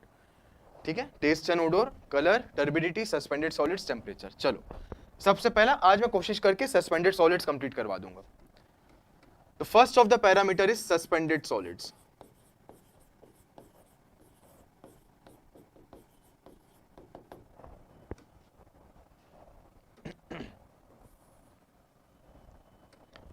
नाउ सर ये डिसॉल्व सॉलिड को प्रायोरिटी क्यों नहीं दी जाती? बिल्कुल दी जाती, कौन बोला नहीं दी जाती? डिसॉल्व सॉलिड बहुत चीज़ों के लिए रिस्पॉन्सिबल होता है, और अल्टीमेटली जो आपका बायोलॉजिकल ट्रीटमेंट होता है वहां पर माइक्रो ऑर्गेनिज्म डिसॉल्व सॉलिड्स को तो खाते हैं। अब ये अलग बात है, वो दिखता नहीं है, घुल जाता है, वो तो खैर केमिकल में अपन पढ़ेंगे, अलग बात है, लेकिन डिसॉल्व सॉलिड्स को बिल्कुल प्रायोरिटी दी जाती है। सस्पेंडेड में नहीं। अब सस्पेंडेड तो आपको दिखता है इसलिए फिजिकल में क्लासिफिकेशन किया आपने, डिसॉल्व सॉलिड इंपॉर्टेंट होता है। अब माइक्रो ऑर्गेनिज्म डिसॉल्व सॉलिड्स को ही खाता है। आपके पानी में जो कलर दिखता है वो बिकॉज ऑफ डिसॉल्व सॉलिड्स ही होता है, दिखता नहीं है, अलग बात है। अब दिखता कौन सा है? सस्पेंडेड सॉलिड, तो आपने उसको फिजिकल में क्लासीफाई कर दिया। तो ऐसा नहीं है प्रायोरिटी नहीं दी जाती, बहुत प्रायोरिटी दी जाती है। अभी डिसॉल्व सॉलिड्स का अपन बहुत सारा क्लासिफिकेशन आगे और भी करेंगे, तो बिल्कुल दी जाती है प्रायोरिटी, है ना। चलो सबसे पहले बोलते हैं कि सस्पेंडेड सॉलिड्स को हम फिजिकल वाटर क्वालिटी क्यों बोलते हैं। सस्पेंडेड सॉलिड्स को हम फिजिकल वाटर क्वालिटी पैरामीटर इसलिए बोलते हैं क्योंकि पानी में सस्पेंडेड सॉलिड्स हमको दिखता है। अगर कुछ भी चीज सस्पेंशन में होगी, जैसे मान लो ये आपने एक कंटेनर बनाया, अच्छा सॉलिड वाला बन जाएगा क्या? ये बन जाना चाहिए। ये दिख रहा है ना कलर, ये वाला, ये मान लो आपका पानी है। अब इस पानी में कुछ भी चीज अगर सस्पेंडेड होगी बेटा, इस पानी में कुछ भी चीज अगर सस्पेंडेड होगी तो वो आपको आंखों से दिख जाएगी, आपको आंखों से दिख जाएगी। तो कुछ भी चीज सस्पेंडेड होगी तो आपको वो आंखों से दिख जाएगी। देखो ये पीला वाला मैंने बनाई, हमको दिख रहा है। These are the impurities. अब मैं सॉलिड्स नहीं बोल रहा हूं, उसको इंप्यूरिटी बोल रहा हूं। These are the impurities which are in suspension. आप पानी का एक गिलास लेते हो, आपको उसमें कुछ तैरता हुआ या लटकता हुआ दिखता है तो आपको दिख जाता है ना। आप क्या बोलते हो? नहीं ये पानी नहीं पीऊंगा, इसमें मुझे कुछ गड़बड़ दिख रही है। That means you can see something which is in suspension, तो वो सस्पेंडेड सॉलिड्स ही होते हैं। समझ में आ रही ना बात? तो पानी के अंदर कुछ भी इंप्यूरिटी होती है, जैसे आपने पानी का एक गिलास लिया और देखा उसको, आपको उसमें कुछ भी लटकता हुआ दिखता है या फिर कुछ भी तैरता हुआ दिखता है, तो आप बोलते हो कि पानी के अंदर कुछ है, कुछ इंप्यूरिटी है। समझ रहे हो? चाहे वो कुछ भी हो, तो आप बोलते हो कि वो सस्पेंशन में है। इनडायरेक्टली आप बोलते हो कि वो सस्पेंडेड सॉलिड है। Now the suspended solids are kind of impurities for our water, तो we don't want suspended solids in our drinking water, तभी अपन इसको हटा देते हैं। ठीक है। हाँ, नींद में पानी पियोगे तो नहीं दिखेगा, ये अलग बात है। जैसे मान लो रात को पानी का गिलास ओपन रख के छोड़ दिया और सुबह पी लिया पानी, तो हो सकता है आप सस्पेंडेड सॉलिड्स अपने अंदर ले लो, अपनी बॉडी के अंदर। तो नींद में पियोगे, आंख बंद करके पियोगे तो नहीं दिखेगा। सही बात बोल रहा हूँ, जब लाइट पास करते हैं तब दिखता है। ठीक है। तो टेक्निकल डिस्कशन भी करेंगे उसका आगे। चलिए, तो सबसे पहले आपको पता होना चाहिए इसका सोर्स क्या है। तो सोर्स ऑफ सस्पेंडेड सॉलिड्स आपको पता होना चाहिए। Source of suspended solid, SS लिख रहा हूं, एसएस का मतलब क्या है? Suspended solids. Source of suspended solids क्या क्या हो सकते हैं? आपके ऑर्गेनिक पार्टिकल्स हो सकते हैं, इनऑर्गेनिक मैटर, ऑर्गेनिक या इनऑर्गेनिक पार्टिकल्स।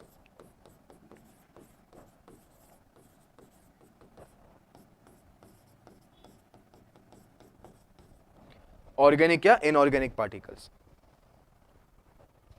ठीक है। अब ऑर्गेनिक पार्टिकल्स क्या क्या हो सकते हैं? ऑर्गेनिक पार्टिकल्स की अगर मैं बात करूं तो ऑर्गेनिक पार्टिकल्स क्या क्या हो सकते हैं? ऑर्गेनिक पार्टिकल्स जैसे मान लो आपका प्लांट फाइबर हो गया,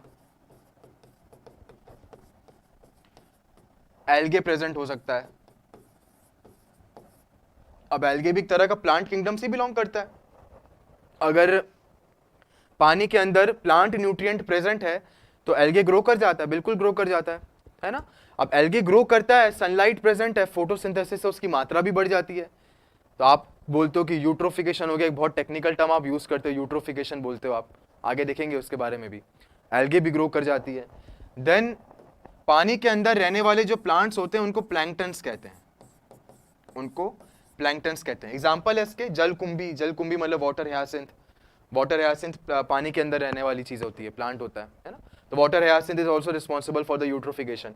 तो प्लांट्स मतलब पानी के अंदर अच्छा प्लांट का न्यूट्रिएंट कंटेंट होगा तो एल्गे फ्लरिश करते हैं, एल्गे की मात्रा बढ़ जाती है। तो वो सब क्या सस्पेंशन में आपको दिखते हैं, that is why they are being classified into suspended solids.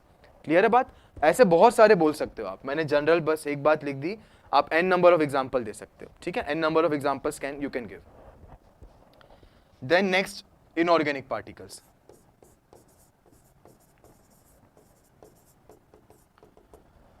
अब इनऑर्गेनिक के अंदर क्या आएगा? फिश भी ऑर्गेनिक में होगी क्या? फिश अगर मर चुकी है तो ऑर्गेनिक में होगी, पर पूरी की पूरी फिश आपको यहां पर नहीं दिखेगी, हो सकता है उसके कुछ पार्टिकल्स आपको दिख जाएं, ठीक है। तो फिश बेसिकली वैसे ऑर्गेनिक नहीं है, लेकिन हाँ डेड फिश होगी तो ऑर्गेनिक है, डेड फिश हो जाएगी तो वो ऑर्गेनिक हो जाएगी। क्लियर है बात? डस्ट पार्टिकल जैसे एग्जांपल दिया था उन्होंने, फ्लाई और सेल, तो डस्ट पार्टिकल इस कैटेगरी में आता है। तो डस्ट लिख दो, आपका सैंड, सिल्ट, क्ले, ये सारे होते हैं क्या? Inorganic particles. These are known as inorganic particles. Organic, inorganic particles, these are the sources of suspended solids. इनकी वजह से पानी में सस्पेंडेड सॉलिड्स आता है। क्लियर है? मैंने बहुत एक जनरल एग्जांपल दिया था, पानी को रात को खुला छोड़ दो और सो जाओ, ठीक है। अब सुबह उठोगे तो हो सकता है उसमें कुछ ना कुछ चीजें आपको सस्पेंशन में दिख जाए, बिल्कुल दिख सकती है। डस्ट पार्टिकल्स इकट्ठा होके बिल्कुल अपना साइज बढ़ा सकते हैं। ऐसे n नंबर ऑफ एग्जांपल दे सकते हो। हाँ, plastic can also be the example, but मैंने बोला ना बहुत सारे एग्जांपल होते हैं, पर बेसिक सोर्स अगर कोई पूछेगा आपको, तो बेसिक सोर्स अगर आपसे कोई पूछेगा, then you have to write organic and inorganic solid, these are the basic sources. इनके एग्जांपल दिए हैं मैंने, एग्जांपल तो कितने हो सकते हैं बेटा, बहुत सारे एग्जांपल हो सकते हैं, ठीक है। चलो, पेड़ का कोई ब्रांच टूट के गिर गया उसके अंदर, that is also in suspension, ठीक है। तो बहुत सारे एग्जांपल हो सकते हैं। नेक्स्ट अपन क्या क्राइटेरिया फॉलो करेंगे? इसका इंपैक्ट देखेंगे क्या होता है, what are the harmful impacts of suspended solids.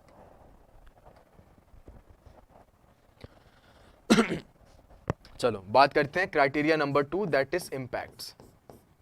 तो पानी में अगर सस्पेंडेड सॉलिड्स प्रेजेंट है, इसका क्या इंपैक्ट आपको देखने मिलेगा? सबसे पहली बात, एकदम जनरल बात कर रहा हूं, पानी में कुछ भी तैरता हुआ दिखेगा, आप उसको पियोगे नहीं। घर वालों को क्या बोलोगे? नहीं, ये पानी में नहीं पी सकता। क्यों नहीं पी सकता? क्योंकि इसमें कुछ तैर रहा है, समथिंग इज इन सस्पेंशन। तो अगर समथिंग सस्पेंशन में है तो सबसे पहले ये आपकी साइकोलॉजी को इफेक्ट करता है।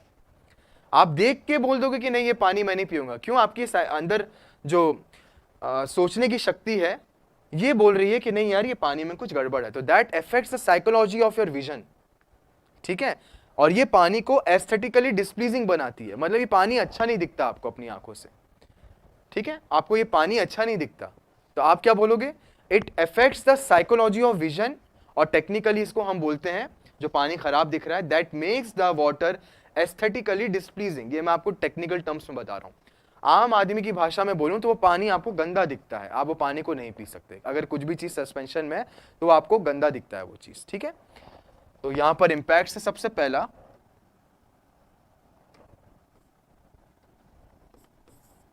It affects the it affects the psychology. अब स्पेलिंग देख लेना, गलत होगी तो बता देना, थोड़ा अंग्रेजी कमजोर है, हर क्लास में बोलता हूँ। Psychology of vision. Second, it makes the water aesthetically डिस्प्लीजिंग।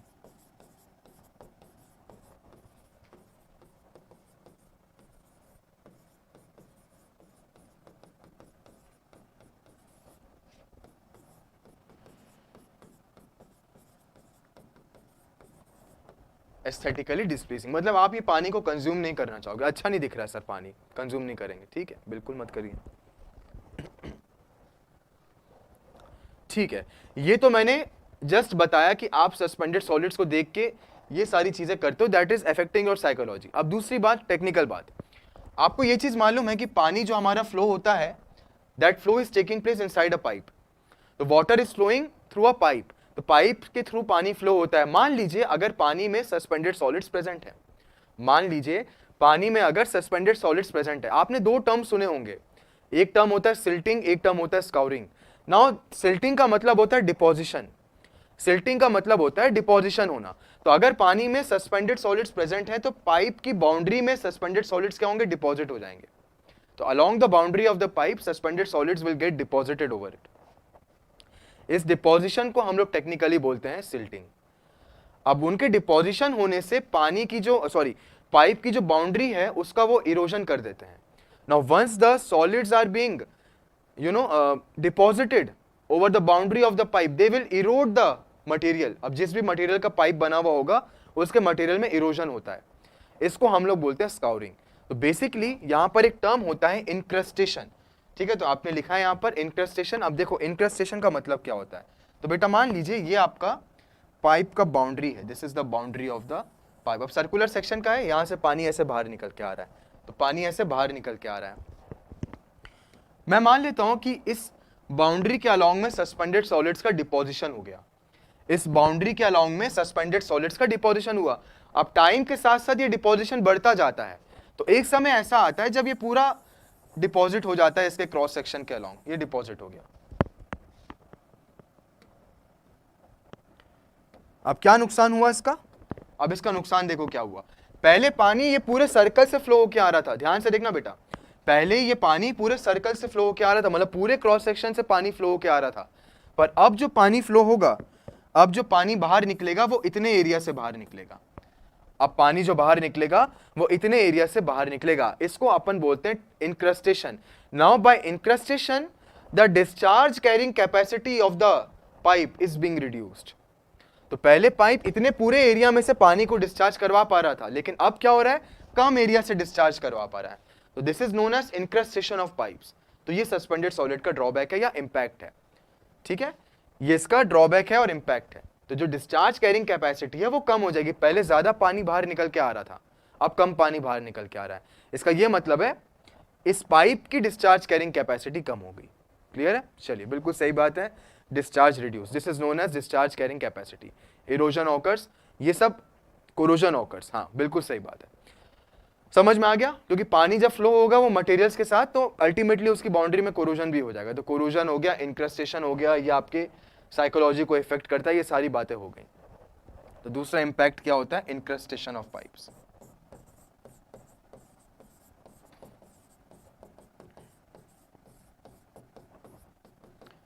इसका मीनिंग मैंने बता दिया, reducing the discharge carrying capacity.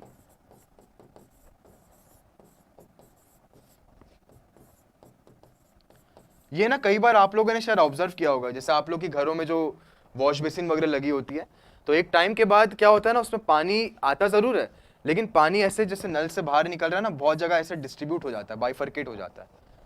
फिर आप अपने पापा को बताते हो कि पापा ये नलके में से पानी सही नहीं आ रहा, वो क्या बोलते हैं, बेटा इसके अंदर कचरा फंसा होगा, बोलते हैं कई बार। तो पहले वॉश बेसिन से एकदम ऐसा पानी गिर रहा था, ये जैसे आपका टैप था, अब ये टैप से बिल्कुल ऐसे पानी गिर रहा था, जो किचन विचन में टैप लगे रहते हैं। एक समय के बाद ऐसे गिर तो रहा होता है, लेकिन पतली सी धार ऐसे आजू बाजू भी बह रही होती है। कभी ऑब्जर्व किया क्या ये चीज जो मैं बोल रहा हूँ, शावर वगैरह में भी होता है ये सब।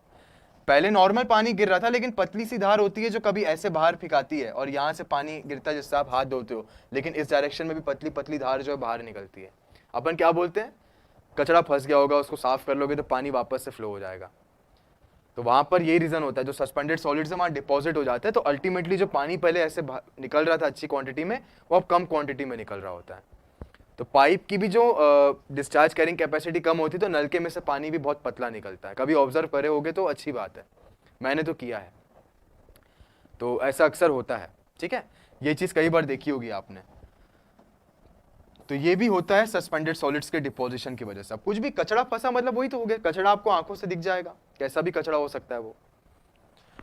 तो ये मैंने आपको इंपैक्ट्स बता दिए, आपको मैंने सोर्स बता दिया सस्पेंडेड सॉलिड्स का। नेक्स्ट होता है मेजरमेंट करना। अब यहां पर ध्यान देना थोड़ा सा, next is measurement.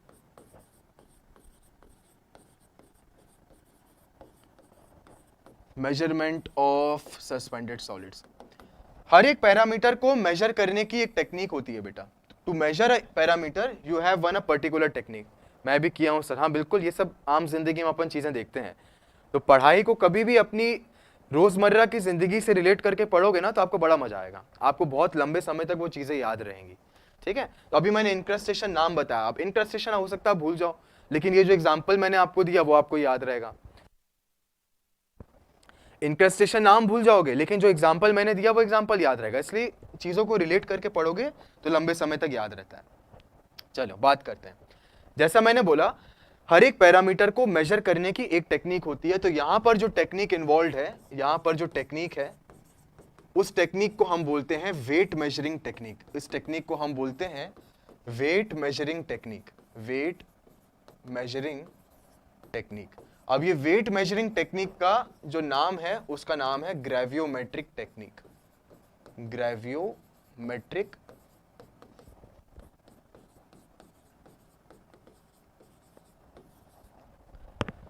Wait measuring technique. ठीक है, इसको हम बोलते हैं ग्रेवियोमेट्रिक टेक्निक। तो आपको ये काम करना है यहां पर, मतलब वेट मेजर करना है, सिंपल सी बात है। चलिए, तो ये नाम याद रखिएगा, एग्जाम के लिए इंपॉर्टेंट है। This name is important from the exam point of view. ठीक है, अच्छी बात है अगर मालूम है पहले से तो। चलो, अब करते क्या हो आप इसमें, ये देखते हैं। करते क्या है अपन, वो देखते हैं। ये आपने एक कंटेनर लिया जिसमें पानी प्रेजेंट है। अब ध्यान से बात को समझना, मालूम है तो भी अच्छी बात है, नहीं मालूम है तो रिवीजन कर लो, जिसको नहीं मालूम है उसको ध्यान से देखना चाहिए। अब ये आपका एक कंटेनर है जिसमें पानी प्रेजेंट है। अब इसमें क्या है, वाटर भी है, साथ में सस्पेंडेड सॉलिड्स भी हैं। तो ये जो पूरा कंटेनर मैंने आपको बना के दिखाया है, यहां पर वाटर तो है, साथ में सस्पेंडेड सॉलिड्स भी हैं।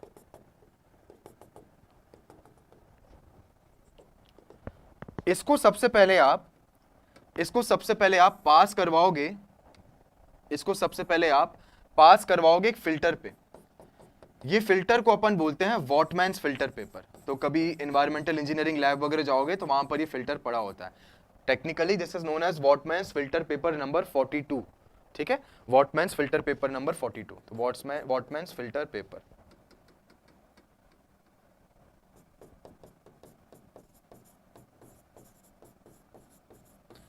इस फिल्टर से आप क्या करोगे, ये पानी को पास कराओगे। ध्यान से देखना बेटा, ये पानी लिया, ये फिल्टर पे पास करवा दिया। ठीक है, अब यहां पर होता ये है कि सस्पेंडेड सॉलिड्स जो होंगे वो यहां पर आ जाएंगे फिल्टर के ऊपर। All those solids which are suspended in nature वो यहां पर आ जाएंगे। अब ये मैं मैग्नीफाई करके दिखा रहा हूं, पार्टिकल्स छोटे होते हैं बहुत। जब आप वेट मेजर करोगे तो आपको वेट मिल जाएगा उनका, पर पार्टिकल्स जो होते हैं छोटे होते हैं तो दिखते नहीं। अब इस फिल्टर पेपर का साइज भी बड़ा छोटा होता है। तो ये जो आपको मिला यहां पर, ये सस्पेंडेड सॉलिड्स मिल गए। अब ऐसा हो सकता है कि सस्पेंडेड सॉलिड्स के ऊपर पानी प्रेजेंट हो हल्का हल्का। आप पत्थर को पानी में डुबा के बाहर निकालोगे तो पत्थर गीला होता है ना। अब ये सस्पेंडेड सॉलिड्स कहां प्रेजेंट थे, पानी के अंदर प्रेजेंट थे। भले ही आपने पानी को पास करवा दिया, लेकिन कुछ वाटर इसके सरफेस पे हो सकता है ऐसा लगा हुआ हो। तो यहां पर आपको देखने को मिलता है सस्पेंडेड सॉलिड्स प्लस वाटर। ये आपको देखने को मिला सस्पेंडेड सॉलिड, और उसके ऊपर जो पानी लगा हुआ है। समझ पा रहे हो मेरी बात, सस्पेंडेड सॉलिड्स के ऊपर जो पानी लगा हुआ है। एग्जांपल दिया मैंने, पत्थर को पानी से डुबा के निकालोगे वो गीला होता है, वही चीज है, इसके ऊपर पानी लगा हुआ है। ठीक है, अब बाकी जो पानी रहा वो क्या करेगा, ये फिल्टर पेपर से पास हो जाएगा। बाकी जो पानी रहा वो ये फिल्टर पेपर से पास हो जाएगा।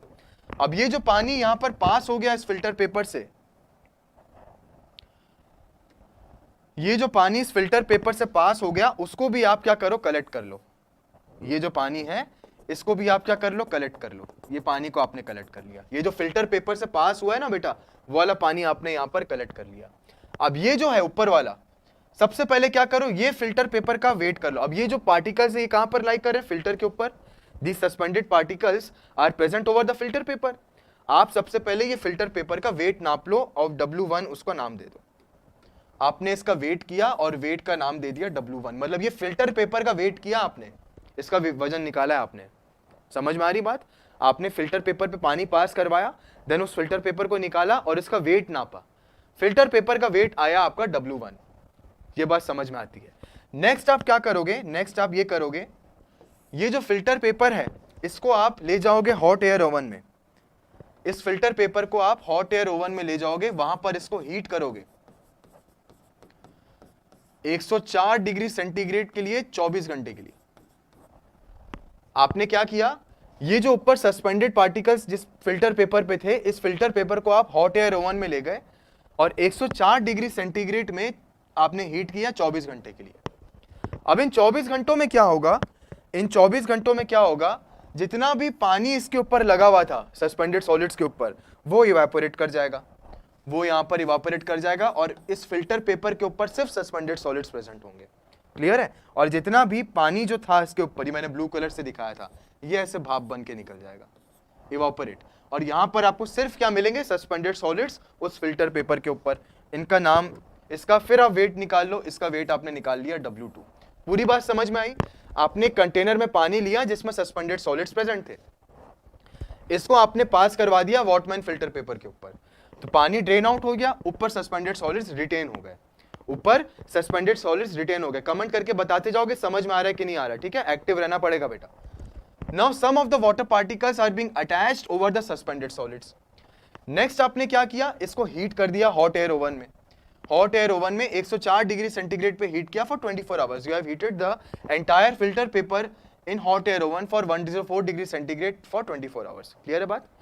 तो after heating, after 24 hours, when you take out that filter, what will happen? All the water will get evaporate and you are left with suspended solids which are there over the filter paper. Now you have to weight this suspended solids. अब ये filter paper का पहले वजन निकाला W1, अब ये filter paper का वजन निकाल लिया आपने W2। ये बात क्लियर है? इसका वजन निकाल लिया आपने W2। तो W1 क्या था, filter paper plus suspended solid plus water.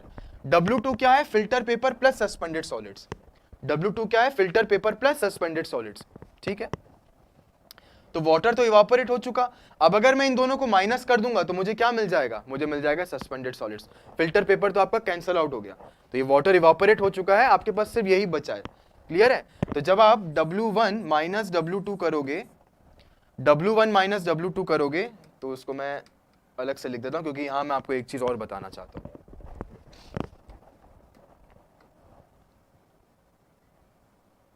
हाँ, अब ठीक रहेगा।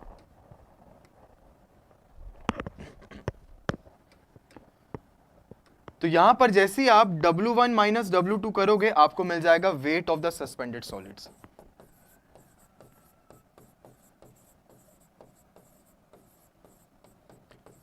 ध्यान रखना, फिल्टर पेपर का वेट कर रहे हो आप, you are weighing the filter paper only. तो फिल्टर पेपर में सस्पेंडेड सॉलिड्स थे, तो अब यहां से जब माइनस करोगे, W1 माइनस W2 करोगे, फिल्टर पेपर का वेट कैंसिल हो जाएगा, आपको सिर्फ सस्पेंडेड सॉलिड्स का वेट मिलेगा। अब ये मत बोलना सर यहां पर सस्पेंडेड सॉलिड्स में इंक्लूडेड थे तो वो भी कैंसिल हो जाएंगे। आप फिल्टर पेपर का वेट कर रहे हो, बस ये याद रखना। तो पानी इवापोरेट हो चुका है, बस पानी जो ऊपर लगा हुआ था उस पानी को आपने इवापोरेट करवा दिया, फिल्टर पेपर का वेट किया। फिल्टर पेपर का वेट करोगे, आपको यहाँ पर सस्पेंडेड सॉलिड्स का वेट मिल जाएगा, क्योंकि weight of the filter paper gets cancelled out. समझ में आ रही ना बात? तो यहाँ पर आपको मिल गया wait of the suspended solid. आप जो रिपोर्ट करते हो सस्पेंडेड सॉलिड्स को, उसको कंसंट्रेशन के फॉर्म में रिपोर्ट करते हो। तो always you report a parameter in terms of suspended solids. ठीक है?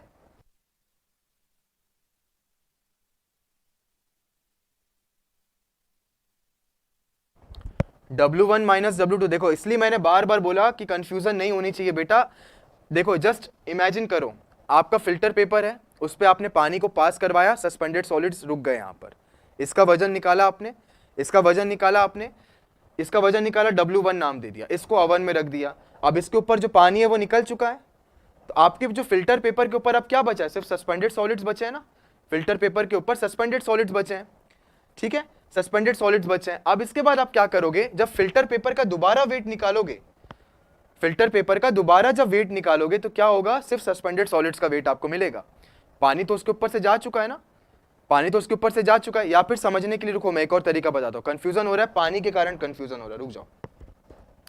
आप क्या करो, सबसे पहले W1 ले लो, एम्प्टी वेट ले लो फिल्टर का, एम्प्टी वेट ले लो फिल्टर का, तब वैसे भी निकाल सकते हो। एम्प्टी वेट आपको अगर पता है, फिल्टर का एम्प्टी वेट आपको पता है, उसके ऊपर पानी को पास करवाओ और उसको आप हीट कर दो, पानी इवापोरेट हो गया, तो W2 माइनस W1 करना पड़ेगा। अब समझ में आ रहा है? W2, अगर इसमें कंफ्यूजन हो रही है आपको पानी की वजह से, तो मैं एक तरीका और बता रहा हूं, I am explaining you one more method. आप फिल्टर का एम्प्टी वेट ले लो, ध्यान से सुनना, take the empty weight of the filter, उसके ऊपर अब आप पानी को पास करवा दो, तो उसके ऊपर क्या होगा, सस्पेंडेड सॉलिड्स रिटेन कर जाएंगे, सस्पेंडेड सॉलिड्स रिटेन कर जाएंगे। अब इनको आप उठा के रख दो ओवन के ऊपर, इसको आप उठा के रख दो ओवन के ऊपर। अब यहाँ का पानी इवापोरेट हुआ, अब आपको फिल्टर पेपर के ऊपर सस्पेंडेड सॉलिड्स मिले, now you are left with suspended solids over the filter paper, और आपको empty weight of the filter पता है, तो W2 माइनस W1 कर लो यहाँ पर, तो ये भी एक तरीका होता है।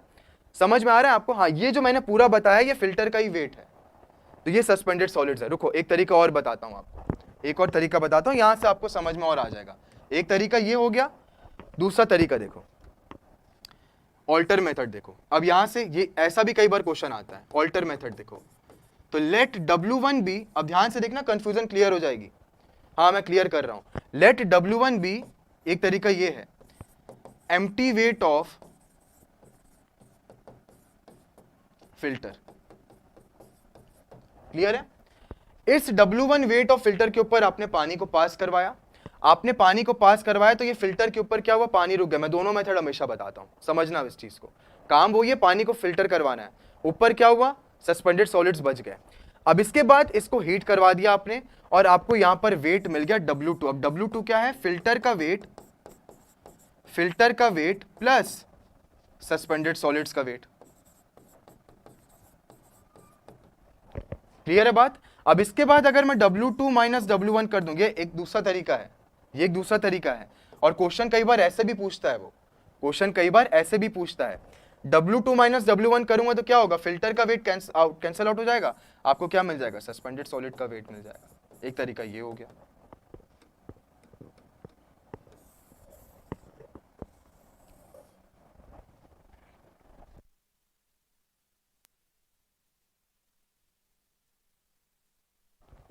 समझ में आया? मतलब आपने फिल्टर को वेट किया है, आपने फिल्टर का ही वेट किया है, ऊपर भी आपको सस्पेंडेड सॉलिड्स का वेट मिल जाएगा ऐसे। पर उसमें मैंने आपको बताया था कि सस्पेंडेड सॉलिड्स के ऊपर पानी भी प्रेजेंट है, तो पानी भाप बन के उड़ जाएगा। आपने फिर से फिल्टर का वेट किया, दोनों को माइनस किया, तब भी आपको सस्पेंडेड सॉलिड्स मिले। These are also the weight of filters, दोनों केसेस में आपको फिल्टर का वेट लेना है। मतलब जब पानी पास करवा दिया, उसके बाद वेट लिया, उसके बाद हीट किया आपने, देन अगेन वेट किया, पहले वाले केस में। सेकंड वाले केस में आपने क्या किया, W1 एम्प्टी वेट ले लिया। दोनों तरीका है निकालने का suspended solid, these are the empty weight of the filter. इसके ऊपर पानी को पास करवाया, समझ लो, अब इसको हीट किया, अब आपको क्या मिलेगा, सस्पेंडेड सॉलिड्स प्लस फिल्टर मिलेगा। अब दोनों को माइनस कर दो, तो ये भी आपका सस्पेंडेड सॉलिड्स का वेट आ गया। अब समझ में आया, कंफ्यूजन तो नहीं है, दोनों तरीके समझ में आ गए आपको। W1 W2 क्लियर करो, सर बता तो दिया बेटा। अभी समझ में आया कि नहीं आया, जो मैंने अभी ये तरीका बताया और ऊपर वाला तरीका, अब क्लियर है सारा कुछ? तो पहले वाले में भी आप यही काम कर रहे हो, फिल्टर का वेट ले रहे हो, लेकिन पहले वाले में फिल्टर का वेट कब ले रहे हो,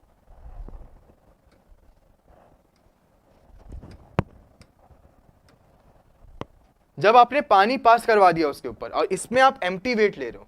ठीक है, अब क्वेश्चन कैसा भी पूछ सकता है, तो मैंने दोनों तरीके बता दिया आपको। अब समझ में आ गया? Ultimately we have to find the suspended, yes your aim is to find the suspended solid weight। ज्यादातर ये तरीका बेस्ट होता है, जो अभी मैंने ऑल्टर मेथड बताया ना, ये वाला, this is the best method. हम लोग लैब में इसी को ज्यादा परफॉर्म करते हैं। पर बताना दोनों तरीका था मुझे आपको, ठीक है, तो दोनों तरीके से आपको समझा दिया मैंने। तो ये तरीका होता है सस्पेंडेड सॉलिड्स का वेट निकालने का। आप सस्पेंडेड सॉलिड्स को रिपोर्ट करते हो कैसे, आप सस्पेंडेड सॉलिड्स को रिपोर्ट करते हो in the form of concentration. ठीक है, you report the suspended solids in the form of concentration. Now what do you mean by concentration? Concentration होता है वेट पर यूनिट वॉल्यूम,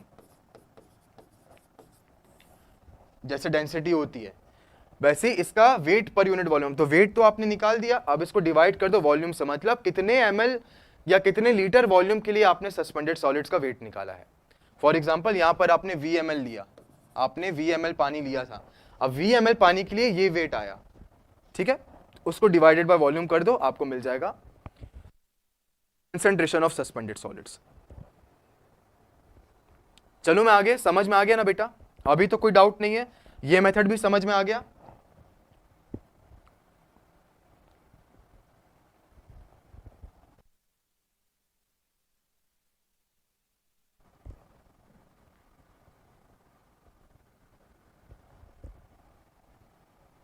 ठीक है, तो अब आपको मैं बता देता हूं।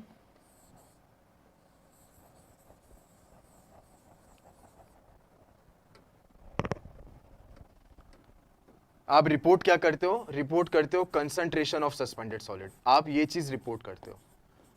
तो बेसिकली ना हम लोग लैब में ये वाला मेथड ज्यादा यूज करते हैं, आसान है करना, इसमें कंफ्यूजन नहीं होती है, तो ये तरीका आसान होता है, तो अपन ज्यादातर ये मेथड यूज करते हैं लैब में। ठीक है, चलिए, तो कंसंट्रेशन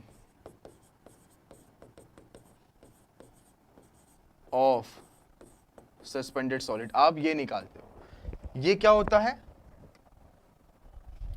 ये होता है wait of the suspended solid divided by volume of water sample, divided by volume of water sample. और लिखने की जो यूनिट होती है वो यूनिट होती है milligram per litre, milligram per litre, ये यूनिट में आप रिप्रेजेंट करते हो इसको। ठीक है, सस्पेंडेड सॉलिड कोई भी चीज का कंसंट्रेशन आप रिप्रेजेंट करना चाहते हो, that concentration is represented as milligram per litre. और एक चीज याद रखना, for water 1 milligram per litre is equals to 1 ppm। ठीक है, पानी के लिए 1 milligram per litre is equal to 1 ppm होता है। अभी तो ये बात समझ में आती है। एक बढ़िया इंटरेस्टिंग बात बताता हूं, इस पे देखना ध्यान से। हमने जो ये वाला पानी स्टोर कर लिया था, ये कौन सा वाटर? ये पर्पल वाला, पर्पल वाला जो है this is filtered water, this is filtered water, तो ये है फिल्टर्ड वाटर। अब ये जो फिल्टर्ड वाटर है, इसको भी आप एक काम करो, ओवन में ले जाओ, इसको भी आप गर्म कर दो 104 डिग्री सेंटीग्रेड में पर 4 से 5 घंटे के लिए, 4 to 5 आवर्स। यहां पर 24 घंटा गर्म किए थे, यहां पर आप ओवन में ले जाओ 104 degree centigrade for 4 to 5 hours. समझना बात को। तब आपको क्या मिलेगा? यहां पर आपको क्या मिलेगा? इस केस में क्या कंसंट्रेशन मिलेगा आपको? इस केस में आपको डिसॉल्व्ड सॉलिड्स मिलेंगे। समझ गए? मतलब जो चीज फिल्टर से पास हो गई है वो आपको क्या मिलेगी? डिसॉल्व्ड सॉलिड्स के फॉर्म में मिलेगी। These are known as dissolved solids. Hi Aman sir, Aman sir हमारे साथ जुड़ चुके हैं, वेलकम।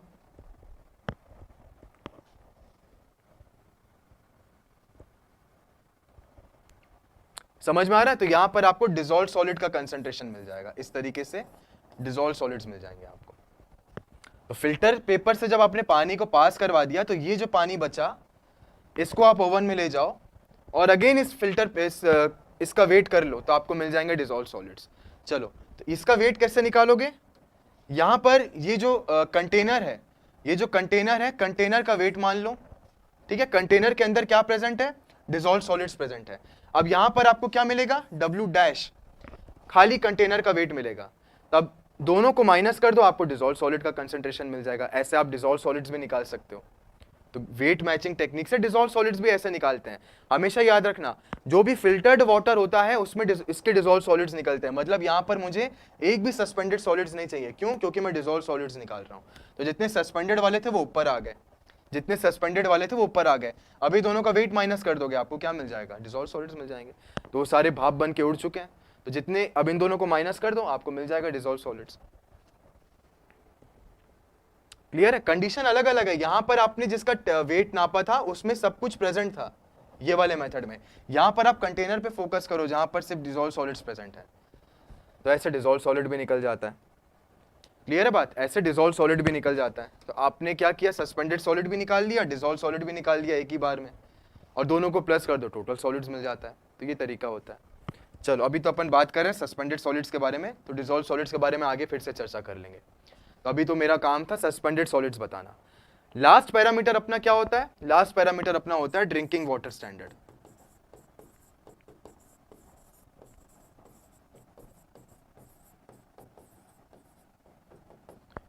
अब ड्रिंकिंग वाटर स्टैंडर्ड जैसे मैंने बताया था IS 10500 को अपन यूज करेंगे, ठीक है।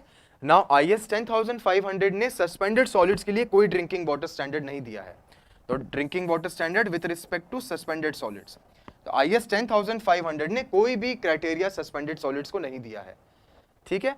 तो सवाल में, लेकिन आप जब लैब में टेस्ट परफॉर्म करते हो आपको कोई ना कोई वैल्यू तो लेनी पड़ेगी, तो आप लोग यहां पर वैल्यू लेते हो 30 मिलीग्राम पर लीटर, और ये वैल्यू हमको दिया है किसने, EPA ने। What do you mean by EPA? EPA का मतलब होता है environmental protection agency, environmental protection agency.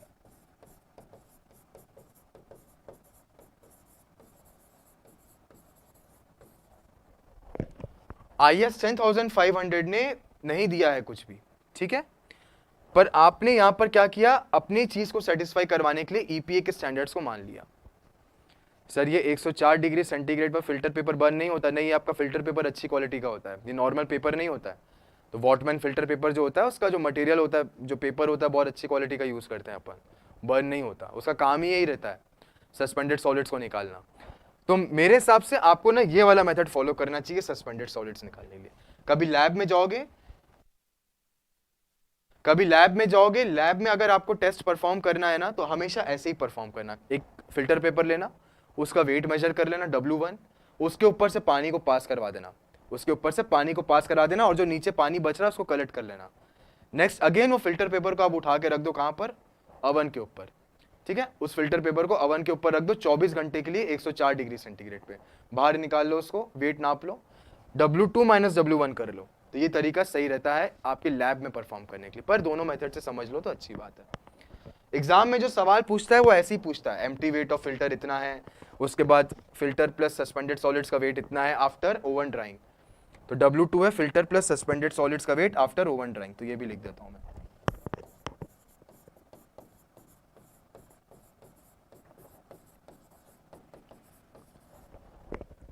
बस इसके बाद आप सस्पेंडेड सॉलिड्स निकाल सकते हो। तो ये तरीका ज़्यादा प्रेफर्ड होता है सस्पेंडेड सॉलिड्स का, लैब में आप ऐसे ही टेस्ट करते हो, हम लोग ने बिल्कुल ऐसे ही टेस्ट परफॉर्म किया है, ठीक है। चलो सस्पेंडेड सॉलिड्स की बातें यहाँ पर खत्म होती, तो हमने सस्पेंडेड सॉलिड्स का सोर्स देख लिया, सस्पेंडेड सॉलिड्स के इम्पैक्ट देख लिए, सस्पेंडेड सॉलिड्स को मेजर करने का तरीका देख लिया, और इसका स्टैंडर्ड भी देख लिया, और इसको मेजर करने के 2 तरीके मैंने आपको बता दिए, ठीक है। अब किसी भी बात में कोई डाउट है क्या, अब कोई डाउट है कि अब सब कुछ क्लियर हो गया? तो आज का सेशन मैं समाप्त करता हूं यहीं पर। कल अपन मिलेंगे, कल अपन कलर और टर्बिडिटी के बारे में बात करेंगे, ठीक है। तो आज अपन ने पहला पैरामीटर किया, कुछ क्वेश्चंस भी सॉल्व किए फर्स्ट चैप्टर से, सस्पेंडेड सॉलिड्स कैसे मेजर करना मैंने बता दिया, ठीक है। तो अगर सारी बातें क्लियर है तो फिर मैं आज का सेशन एंड करता हूं, है ना। कल अपन मिलते हैं रात को 8 बजे, नेक्स्ट पैरामीटर्स के बारे में चर्चा करेंगे। चलो वेरी गुड, ठीक है, फिर कल मिलते हैं ना। May God bless you, thank you everybody, good night.